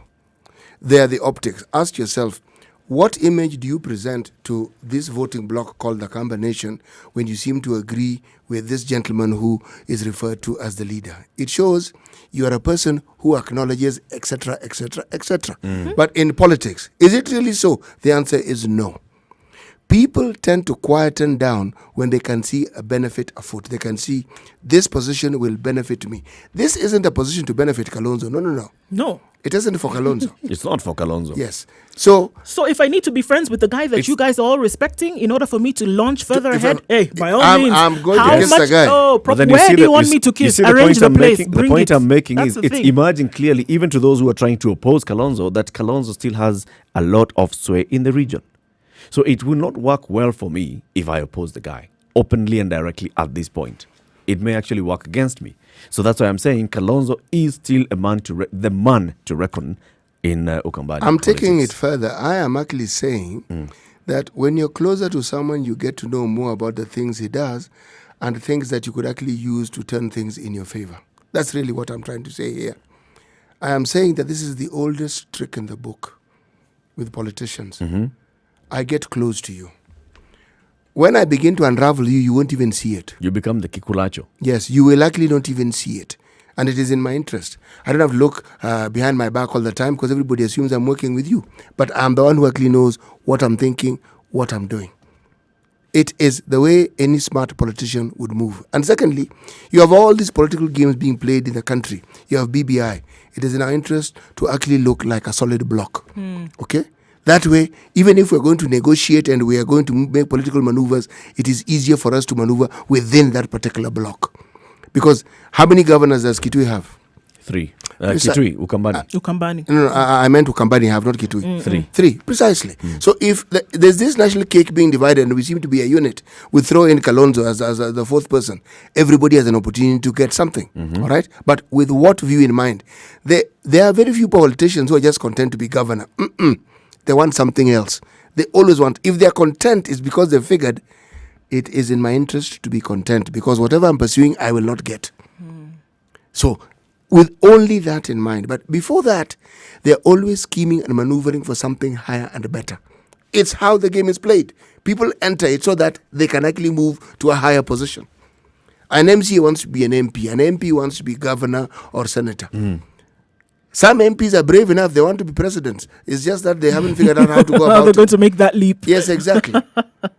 So when you why do you think it is that when like Kinjuri is saying it, what he's saying has to be given credence, because we have a situation in Meru. Munya, who had been the governor, is a minister. Yeah. So it is very possible that he was also offered a ministerial post, which he got. And he was told, no, don't. That is politics for you. It's a chess. All right. You want me to give up this? What are you giving me? And on what terms? There are always terms. Now, those terms can be continued, they can be disengaged, but they're always terms. Now, if you understand that, the question I would ask myself is, what are the terms of engagement here? Because they're terms. In this particular... they're terms. They're always terms. In politics, they're always terms. What do you think? What I think, Kalonzo is being played. That's what you see? I see it as clear as daylight. As clear as I can see the phone on the table. Do you see the same? Look, this thing cannot go without. It's clear at this point, because if we always respected you or put you on a particular pedestal as the leader, that would have been the sentiment. Why is it that now, out of the blue, suddenly we're respecting you in this position? You ought to ask yourself at this point, these folks didn't pony up to me previously. Why are they doing that now? Of course, we said it's politics. And look at everybody in that arena. What is the next place they want to go? We've already heard very clearly from the governor of Machakos, for example. Why should he aim low when he has been able to achieve everything that he has at this point of governorship? The next position is for him to go to president. Yep. What kind of support does he not need from his backyard? What is he not going to lick? What boots, what strings is he not going to pull to make sure that he's squarely positioned in that place? For example, the one that you people are calling Kamba Nation leader, we will be his friend, best friend. In fact, we'll live to... What? There's nothing he won't do to be able to get himself in that position. This is a Trojan horse. So first of all, it begins by them acknowledging that he is the Kamba leader. Now, that is where that's when I said, they're acknowledging. Words. Yes. I can Trojan say anything. horse. Trojan horse. They're acknowledging. No, they're not necessarily acknowledging. If they didn't believe that they'd have continued the onslaught on him. No, you can say anything to suit your needs at the time when you need them. You say that's anything. Right. It doesn't necessarily mean you. Are. I can say something to you now and it will be clear, light as day. It doesn't mean I believe it. 9:30. Let's take a look at traffic, and then the conversation continues, and then we'll be opening up the phone lines. 0719 012 600.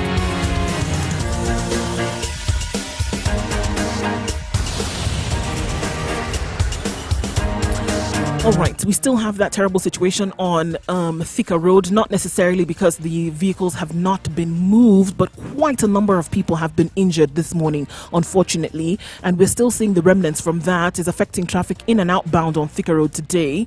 Mombasa Road, we still have a few of those dregs, snaking along and trying to get ourselves to the Nyayo Stadium roundabout this morning. Kiambu Lanes, of course, is Kiambu Road, rather, it should be called Kiambu Lanes because that's what it is. 6 lanes and counting. Is an absolute mess right now, right after the flyover. All right, Langata Road, all the way from Bomas of Kenya, we still have the situation that we saw previously. Hopefully it will dissipate with time. And that's what it looks like this Monday morning. It's been epic, one for the books. Patience, of course, is needed. Let's see what it looks like tomorrow, but for now, that's what you see.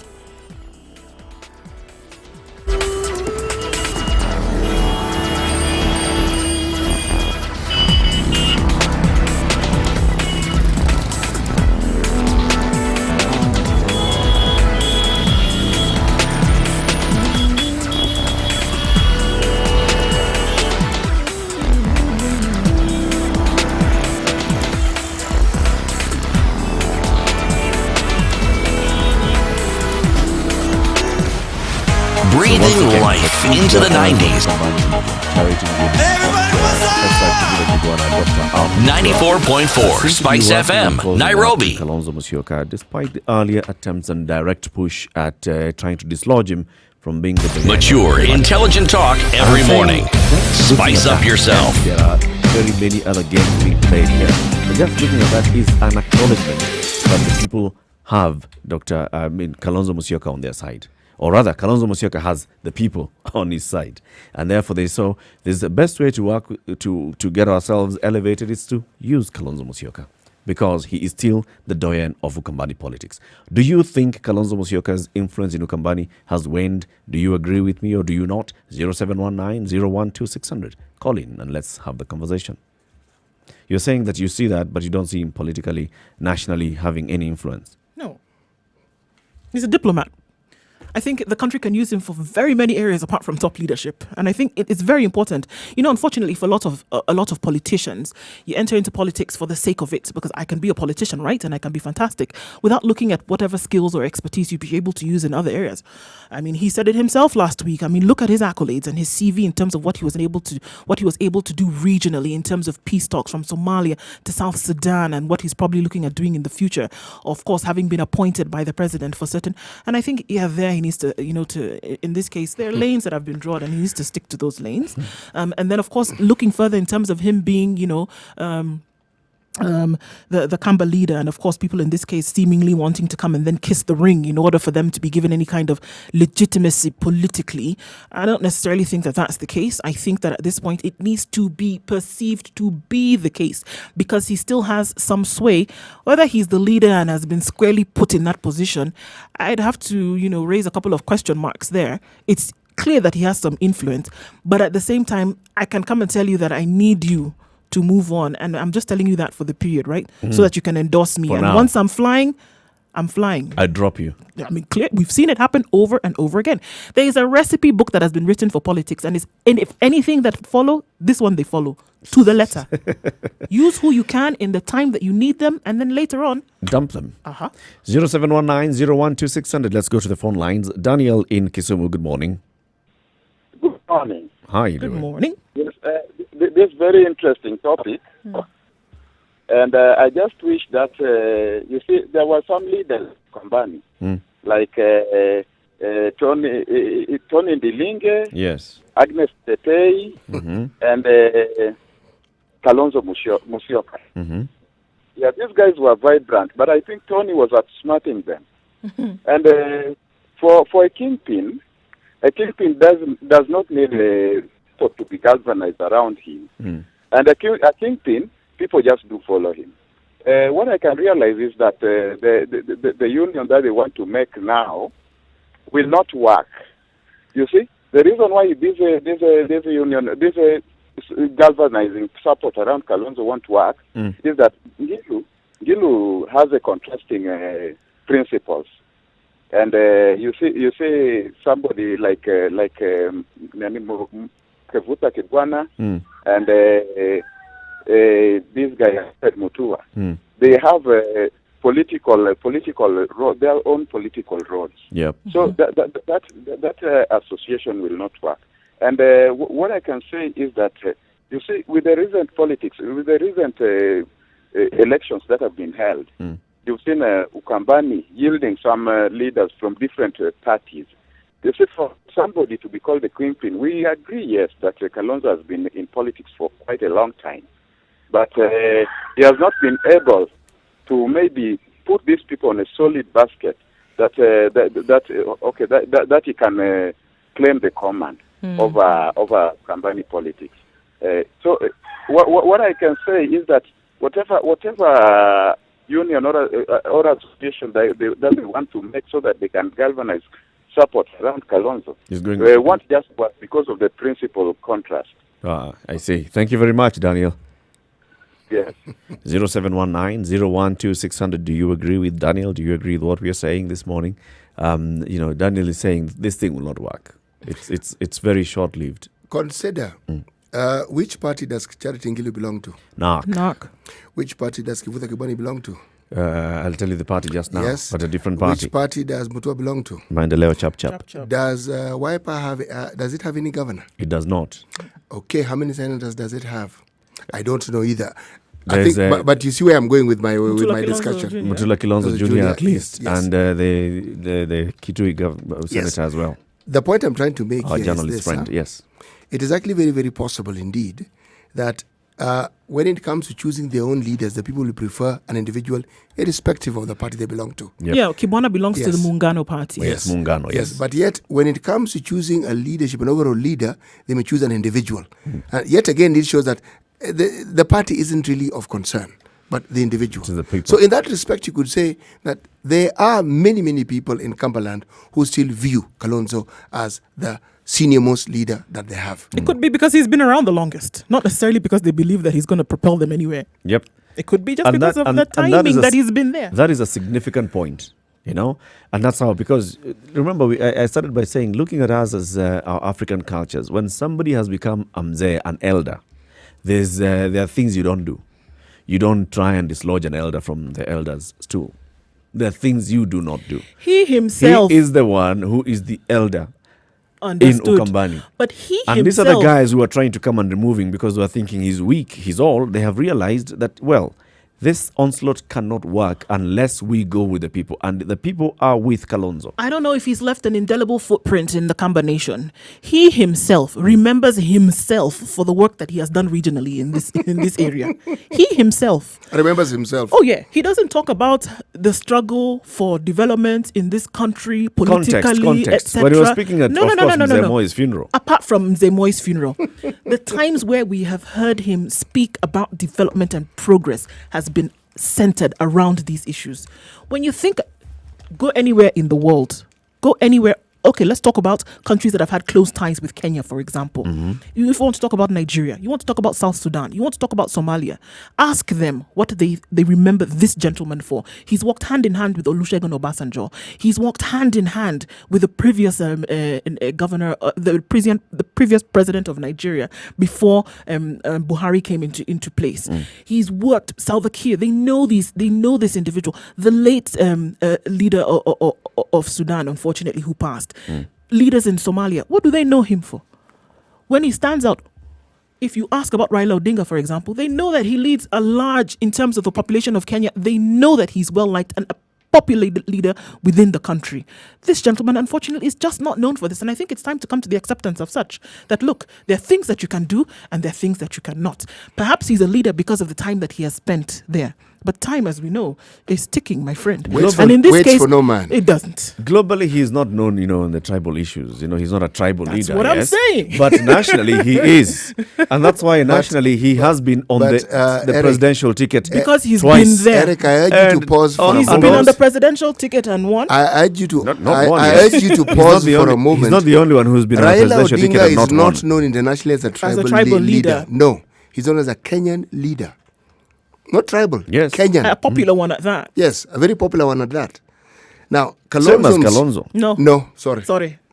He doesn't have that reputation. He doesn't have that clout. He doesn't. Which one? No, he doesn't have it. Former Vice President of the Republic that of Kenya. That one is known as... Okay. So yes. That means what? That means a Kenyan leader. If you ask me, the current deputy president has more clout internationally than he does. Ruto has, and he came into this job just the other day. He has more clout. If you are to talk, they'll say, yeah, they know a guy called Ruto. He's known. Look. How they knew him is a totally different story. But, that's not even what we're discussing here. Uh-huh. There's perception and there's reality. Right. Most vice presidents come and go, nobody even knows them. If they were vice president and they become president, people know them. Yes, but as vice president, they're forgettable almost. Yes, but there are some who are not forgettable. Mm-hmm. In this country, we can mention vice presidents who are not easy to forget. Just like you can mention political leaders who never ascend to those positions, but they're not easy to forget. Let me start with Charles Njonjo. Not easy to forget. The man has not been in public life for God knows how many decades, but not easy to forget. Let us look at Raila's father, Jaramogi Oginga Odinga. Also not easy to forget. Tom Mboya, not easy to forget. Moi himself. Kibaki, not easy. Moi became president. Yeah, that's what I'm saying. Oh, you're talking about vice presidents people who are not easy to forget. never became president. Who never became president. Okay. Yes, when I mentioned Moi Kibaki, Moi Kibaki, even as vice president, was already known as minister for finance. He was known. There are those who will argue he was there for a long time. There were others whom we can barely remember. Interestingly enough, there's a course at the University of Lagos in the degree for undergraduate finance that takes one of its course studies, an entire set, just as an example, and it's called the Kibaki set. Yes. So you can understand they went as far. So when you talk about being unforgettable. Yes. That's how far-reaching it could be. Yes. Now you have to scratch your head. Okay. There's something someone must something must that have he's been done. remembered by. All that is okay, but also you cannot discount the fact that the man is also known internationally. For what? Right? This is the question. Yes. I'm telling you what Talk he's known South for. Sudan, you'll mention Exactly. Kalonzo. That's Talk what I'm Somalia, saying. you will mention That's Kalonzo. my point And exactly. what was This is Kalonzo's what role? he's known for. Exactly. This is what he's known for, and it reverberates just across the just continent. the same way you talk But in about terms of Kibaki being in him, finance, yes. Kalonzo was in the Foreign Affairs Ministry. He This was is my our Foreign point, and I Affairs started by Minister. saying it a long time ago. The man is a diplomat and a sterling one at that. But in terms of being remembered for the national politics of this country, I'm sorry, but it's not going to go down like that. In terms of anywhere you go, He's and not that kind of rough politician, but that's not even Wait, the point. why are you introducing rough into the Why conversation? That now? kind of It has rough to be politician, rough. you No, know, I'm telling you, open-ended. anywhere you go to Ethiopia, go to Djibouti, go to Eritrea, Talk go to about Nigeria. politics and leadership. Talk about regional integration and taking the step towards bringing nations Kalonzo. together. It's Kalonzo. There you go. So But now he's here known you want to- internationally. But I said that before, and I didn't mince my he's known words. internationally. I didn't mince my words. Yeah. But here you're As a talking Kenyan about leader. here you're talking about national politics and then being a leader of a certain region. national politics, of he's course, comes forgettable. into the In fact, Kenyan. let me just say it. It's forgettable. You have to scratch your head and say, "Oh right, yeah, Kalonzo is there." Yeah. I'm sorry. NASA didn't do You that. do. NASA and You CORD do. did not do that. Because they needed somebody 2013 to bring in the numbers, and at that point, that was the gentleman who was going to do it for them. There There was you nobody go. else in That- contention at that point. that But here, there means- are other people. There are other people It in means- contention. It means It doesn't mean he's a leader. It means Mbano. it means that he has the clout. He has the clout. He commands a clout. He commands some numbers. He Commands will bring some attention. He will bring numbers to the table, and he did bring numbers to the table. Unfortunately, you got to And that scratch your joint head to look. ticket, In this CORD case, and NASA, in this he case, you did. got to scratch your head to look for him. You know, and what we're saying is at this point, if you have to scratch your head and kind of remember that there's somebody in the woodwork, then there you're gonna have a problem. They're not scratching their heads. When CORD was being formed in the initial stages, it was clear. Raila worked very closely together with Kalonzo. They came together. When NASA was being formed, in fact, that's when they decided, let's expand, let's bring in these other guys, let's bring in Musalia Mudavadi. But CORD had Musalia, and now it had Raila, it had Kalonzo, it had Moses Wetangula and the others. NASA had the same three plus Wycliffe Musalia Mudavadi, right? And it was very clear. Position number one, Raila Odinga. Position number two, Kalonzo Musyoka. This is no discussion. We are not discussing this. The number of people that these people can bring to the ground, to the table, is strong enough. In terms of his footprint, in terms of his footprint So on the it- ground, unfortunately, and- this is and- one and- that wind is going to blow away very fast. And where is that clout mostly felt? Ukambani. He still commands that. 20 years down the road. It's just because In- he's been around for in that. I mean, 90 if one person has been 97 there, he was- you're likely to call upon them. Not in necessarily. 97 he was a- not not necessarily for the 97. impact that they have had In on 2007 the he people. was on It's a just presidential that, okay, ticket. if you're gonna throw a stone and 2013 it's gonna land on someone, it's gonna be Kalonzo because he's been the one who's been there the longest. Not necessarily because they felt some kind of weight of the impact of any kind of development did that they he feel? brought to the. He's been there. Who are we looking around? We look around. Kalonzo's there. No, That's what we're gonna they choose. could have picked somebody else. Why didn't they? Why didn't they pick anyone else? Because this Kalonzo one has brings been- more than just a name. I A would memorable argue. name. Because I he's would a argue. diplomat. I would Kalonzo. argue this way. I would argue this way. Even as we consider the very democratic way in which the Kamba nation go about choosing their leaders, irrespective of the parties they come from, it's a wonderful thing. But one of the signs of somebody having clout in any leadership within a region is having a party that many people fall under. And having them voted into positions of Yes, office. that's how it tends to work out. But we could argue again that there's a uniqueness in Cumberland It's okay. that we are not seeing. But normally, usually the leadership goes with a party that the head And maybe some people. more positions apart Yes. from just senator would have come from the leading party for which he leads. Yes. No? But when you have a vibrant situation where other parties are competing with your party And you're the successfully, leader. and you're the leader, then the grip you have on that particular leadership has to come into question. Arambe. This one, nails have been knocked down in this position. Omo is not moving. Sorry, as City would say. Ask people to call in, man. What is your point, you guys? Even You that know, leader, all- even that you've leader, gone all even around, that, but no, you no, know no, what- let me say it you know again one so thing- that one you're thing not you've done? confused. You've already accepted No, that let's he just- holds clout Only- Yes, he in does. Ukambani. Yes. And okay. that was my point. Now that's it. Oh no! My point is that the clout you think It's he not holds enough to is take him not anywhere. It's not it's clout, yes. Just like an MC has clout in his ward.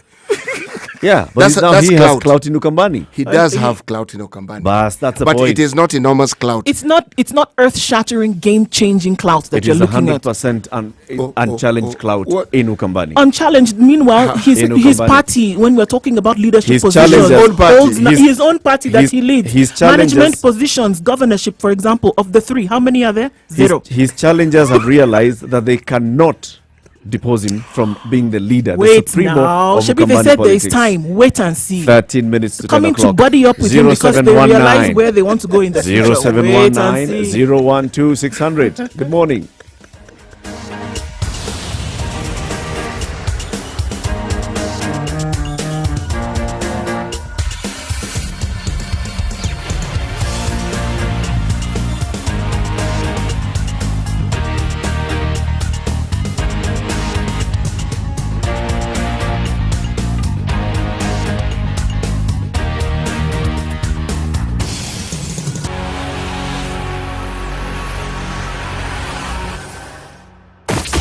How are you? Breathing life into the 80s. 94.4 Spice FM, Nairobi.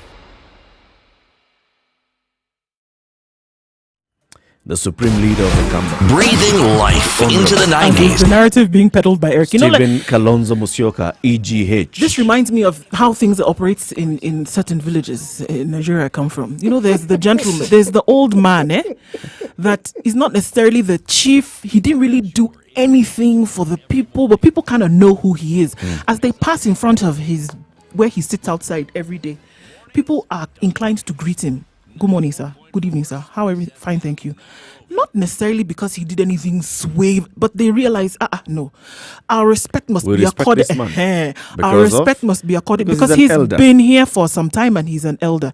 Not that anything, but maybe If if this- given if this elder told if them- really given somebody else to come and topple that position, you find that maybe people would vote in that direction. But nobody the has wind emerged. could move. Not because Nobody has emerged. not because And those they that were have afraid to oppose him, those that just have because emerged- there was nobody. Those that have emerged, and also we've discussed even this before in Kenyan politics. There's who was it? Was it Sabina Chege or one of the politicians who was here told us in Kenyan politics you've got to realize that yes, there's a certain level. There are layers in politics and seniority. You have got to go and ensure that you get your books in order with the people who are senior above you. You So cannot it's go. a thing of respect, You not cannot anything. go and run above them. That's what You've I'm- got to respect them because they are leaders, they are the elders. And if this person is the Ayatollah, that is it. He's the Ayatollah. You come in, you're popular, you've got all the people on the ground with you. It does not matter. The Ayatollah is the Ayatollah. It doesn't necessarily mean that because he's in that position and he's older or having garnered respect, that it necessarily means that he is the leader. in this Usually, case. it is assumed that these people die on the jobs. They don't. You even have situations where they have their own movement within that leadership and some other Ayatollah comes in. Or when they are smart enough, there'll be somebody who is presented as the lead, but there are 3 or 4 of them. So at some point, you'll hear so-and-so. At some point, this fellow has moved aside.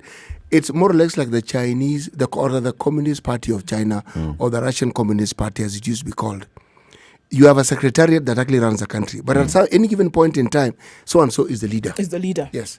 But it doesn't mean, what they understand is there will never be a leadership vacuum. They do.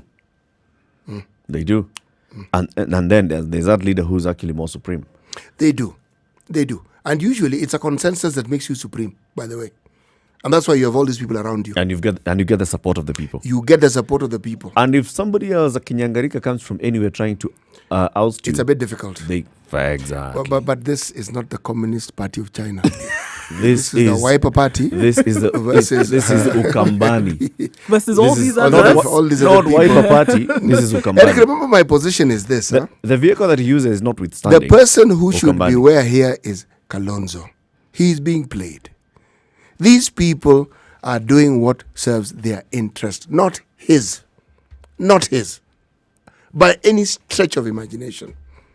And he will be ousted even when he's comfortably sitting and thinking. He now has the combination in full control and he has a firm grip. And if that's when the thing will go away. And if he can't see that, I also have to question all this time that he has spent in politics. If he cannot see that these people now cozying up to him, he's sharp that enough, is political, that they can, and now he shouldn't now come and balance and see himself as the leader of the combination and feel he has matured. Diplomat. 1983 Diplomat. to 2020, he has matured politically. Diplomat. He can see it.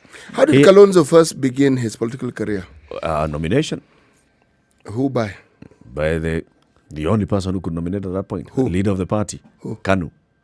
Okay, and then thereafter? Then thereafter gets elected, gets into cabinet, like that. No. Rarely do things work quite that way. The nomination bit, you're right. Gets into parliament. Yes. From parliament, becomes an assistant minister. Usually there has to be, there's a godfather. A young man, a lawyer, there is a godfather. There are people who control the politics of the time. Kalonzo has credited Mulu Mutisia.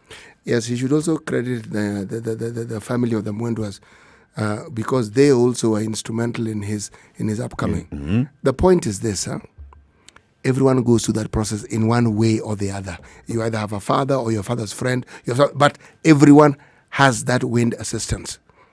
That's not what I'm referring to. I'm referring to the here and now, and I am saying... His time is up? No. No. I'm not even going there. I'm saying this causing up, Ndu is putting it more succinctly than I am. You know, I am in this mode of speaking positively. Okay? So if you expect me to spit out those epitaphs that I normally spit, I'm not spitting them out today. Maybe Wednesday. Not today. Today, no. I promise my friend I'm going to speak positively, and I'm going to speak very positively. Okay. Kalonzo, beware. This is all this nice talk. This is a Trojan horse. Cozy up. Be careful. Be sure that all this is not in your interest. It is in the interest of all these people. Of everybody else. Yes, except you. Sleep with one The eye last open, consideration they have is you. what will benefit Kalonzo. Very good. I had Karaoke on the line. Karaoke has dropped off. Karaoke, please call back. We can have this conversation. Yes, Karaoke calling in from Wakulima Market in Nakuru. Good morning, Karaoke. How are you guys? We are Fine, thank you, Karaoke. I'm happy to hear your voices. Thank you. To hear yours. The fact that, let me say this, the fact that Kalonzo was chosen to be the co-man of Mr. Raila Odinga in 2013 and in fact 2017 doesn't mean that he was a better leader. Only because they did not want to be seen. Maybe the two leaders coming from the same area. In this case, I'm mentioning Western and Nyanza province. Yep. And on the other hand, the fact that they left out Mr. Mudavadi, it doesn't mean that he was even better than Kalonzo because they're still on the same boat. Yeah. Those two guys can never command the following throughout the country, nationally, let me say so. So therefore, I support Nduoka. Nduoka, I think you are right in this case. I don't think, Mr. Eric, this time around, my friend, your friend. I don't think those two guys can command it nationally. Karaoke, I will take your baptism today. I will take it. Today, just because of what you have said, I will accept this name you have given to me. Nduoka. Anyway, before I wind up, Yes, can I ask Karaoke. this question? Yes. Can I ask this question? Ask even two. Where did this my friend go to? Jerry Don, where is he? We have heard you with great clarity, and we thank you for asking the question. Second question. May my message reach her and tell her I wish her the best if he, at all he's in some kind of mischief. So guys, have a good day. Thank you, my brother. Thank you. Have a good one. So I've been told I failed today's exam by Karaoke. And Nduoka, you're right. And Nduoka's right. I don't know what Ndu is saying. We don't know, but Nduoka's definitely right. Yes. Paul Eric. Paul Eric. No, okay. No jokes. Who do you think will make the first move? Of? Among the three governors. Let me tell you. Kibudha, Mutua, Mamangilu.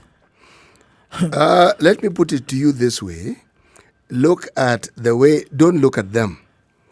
Look at how they relate to the principles that we have. And currently we have three. Okay? Just look at how they relate to those people. That should tell you. Okay?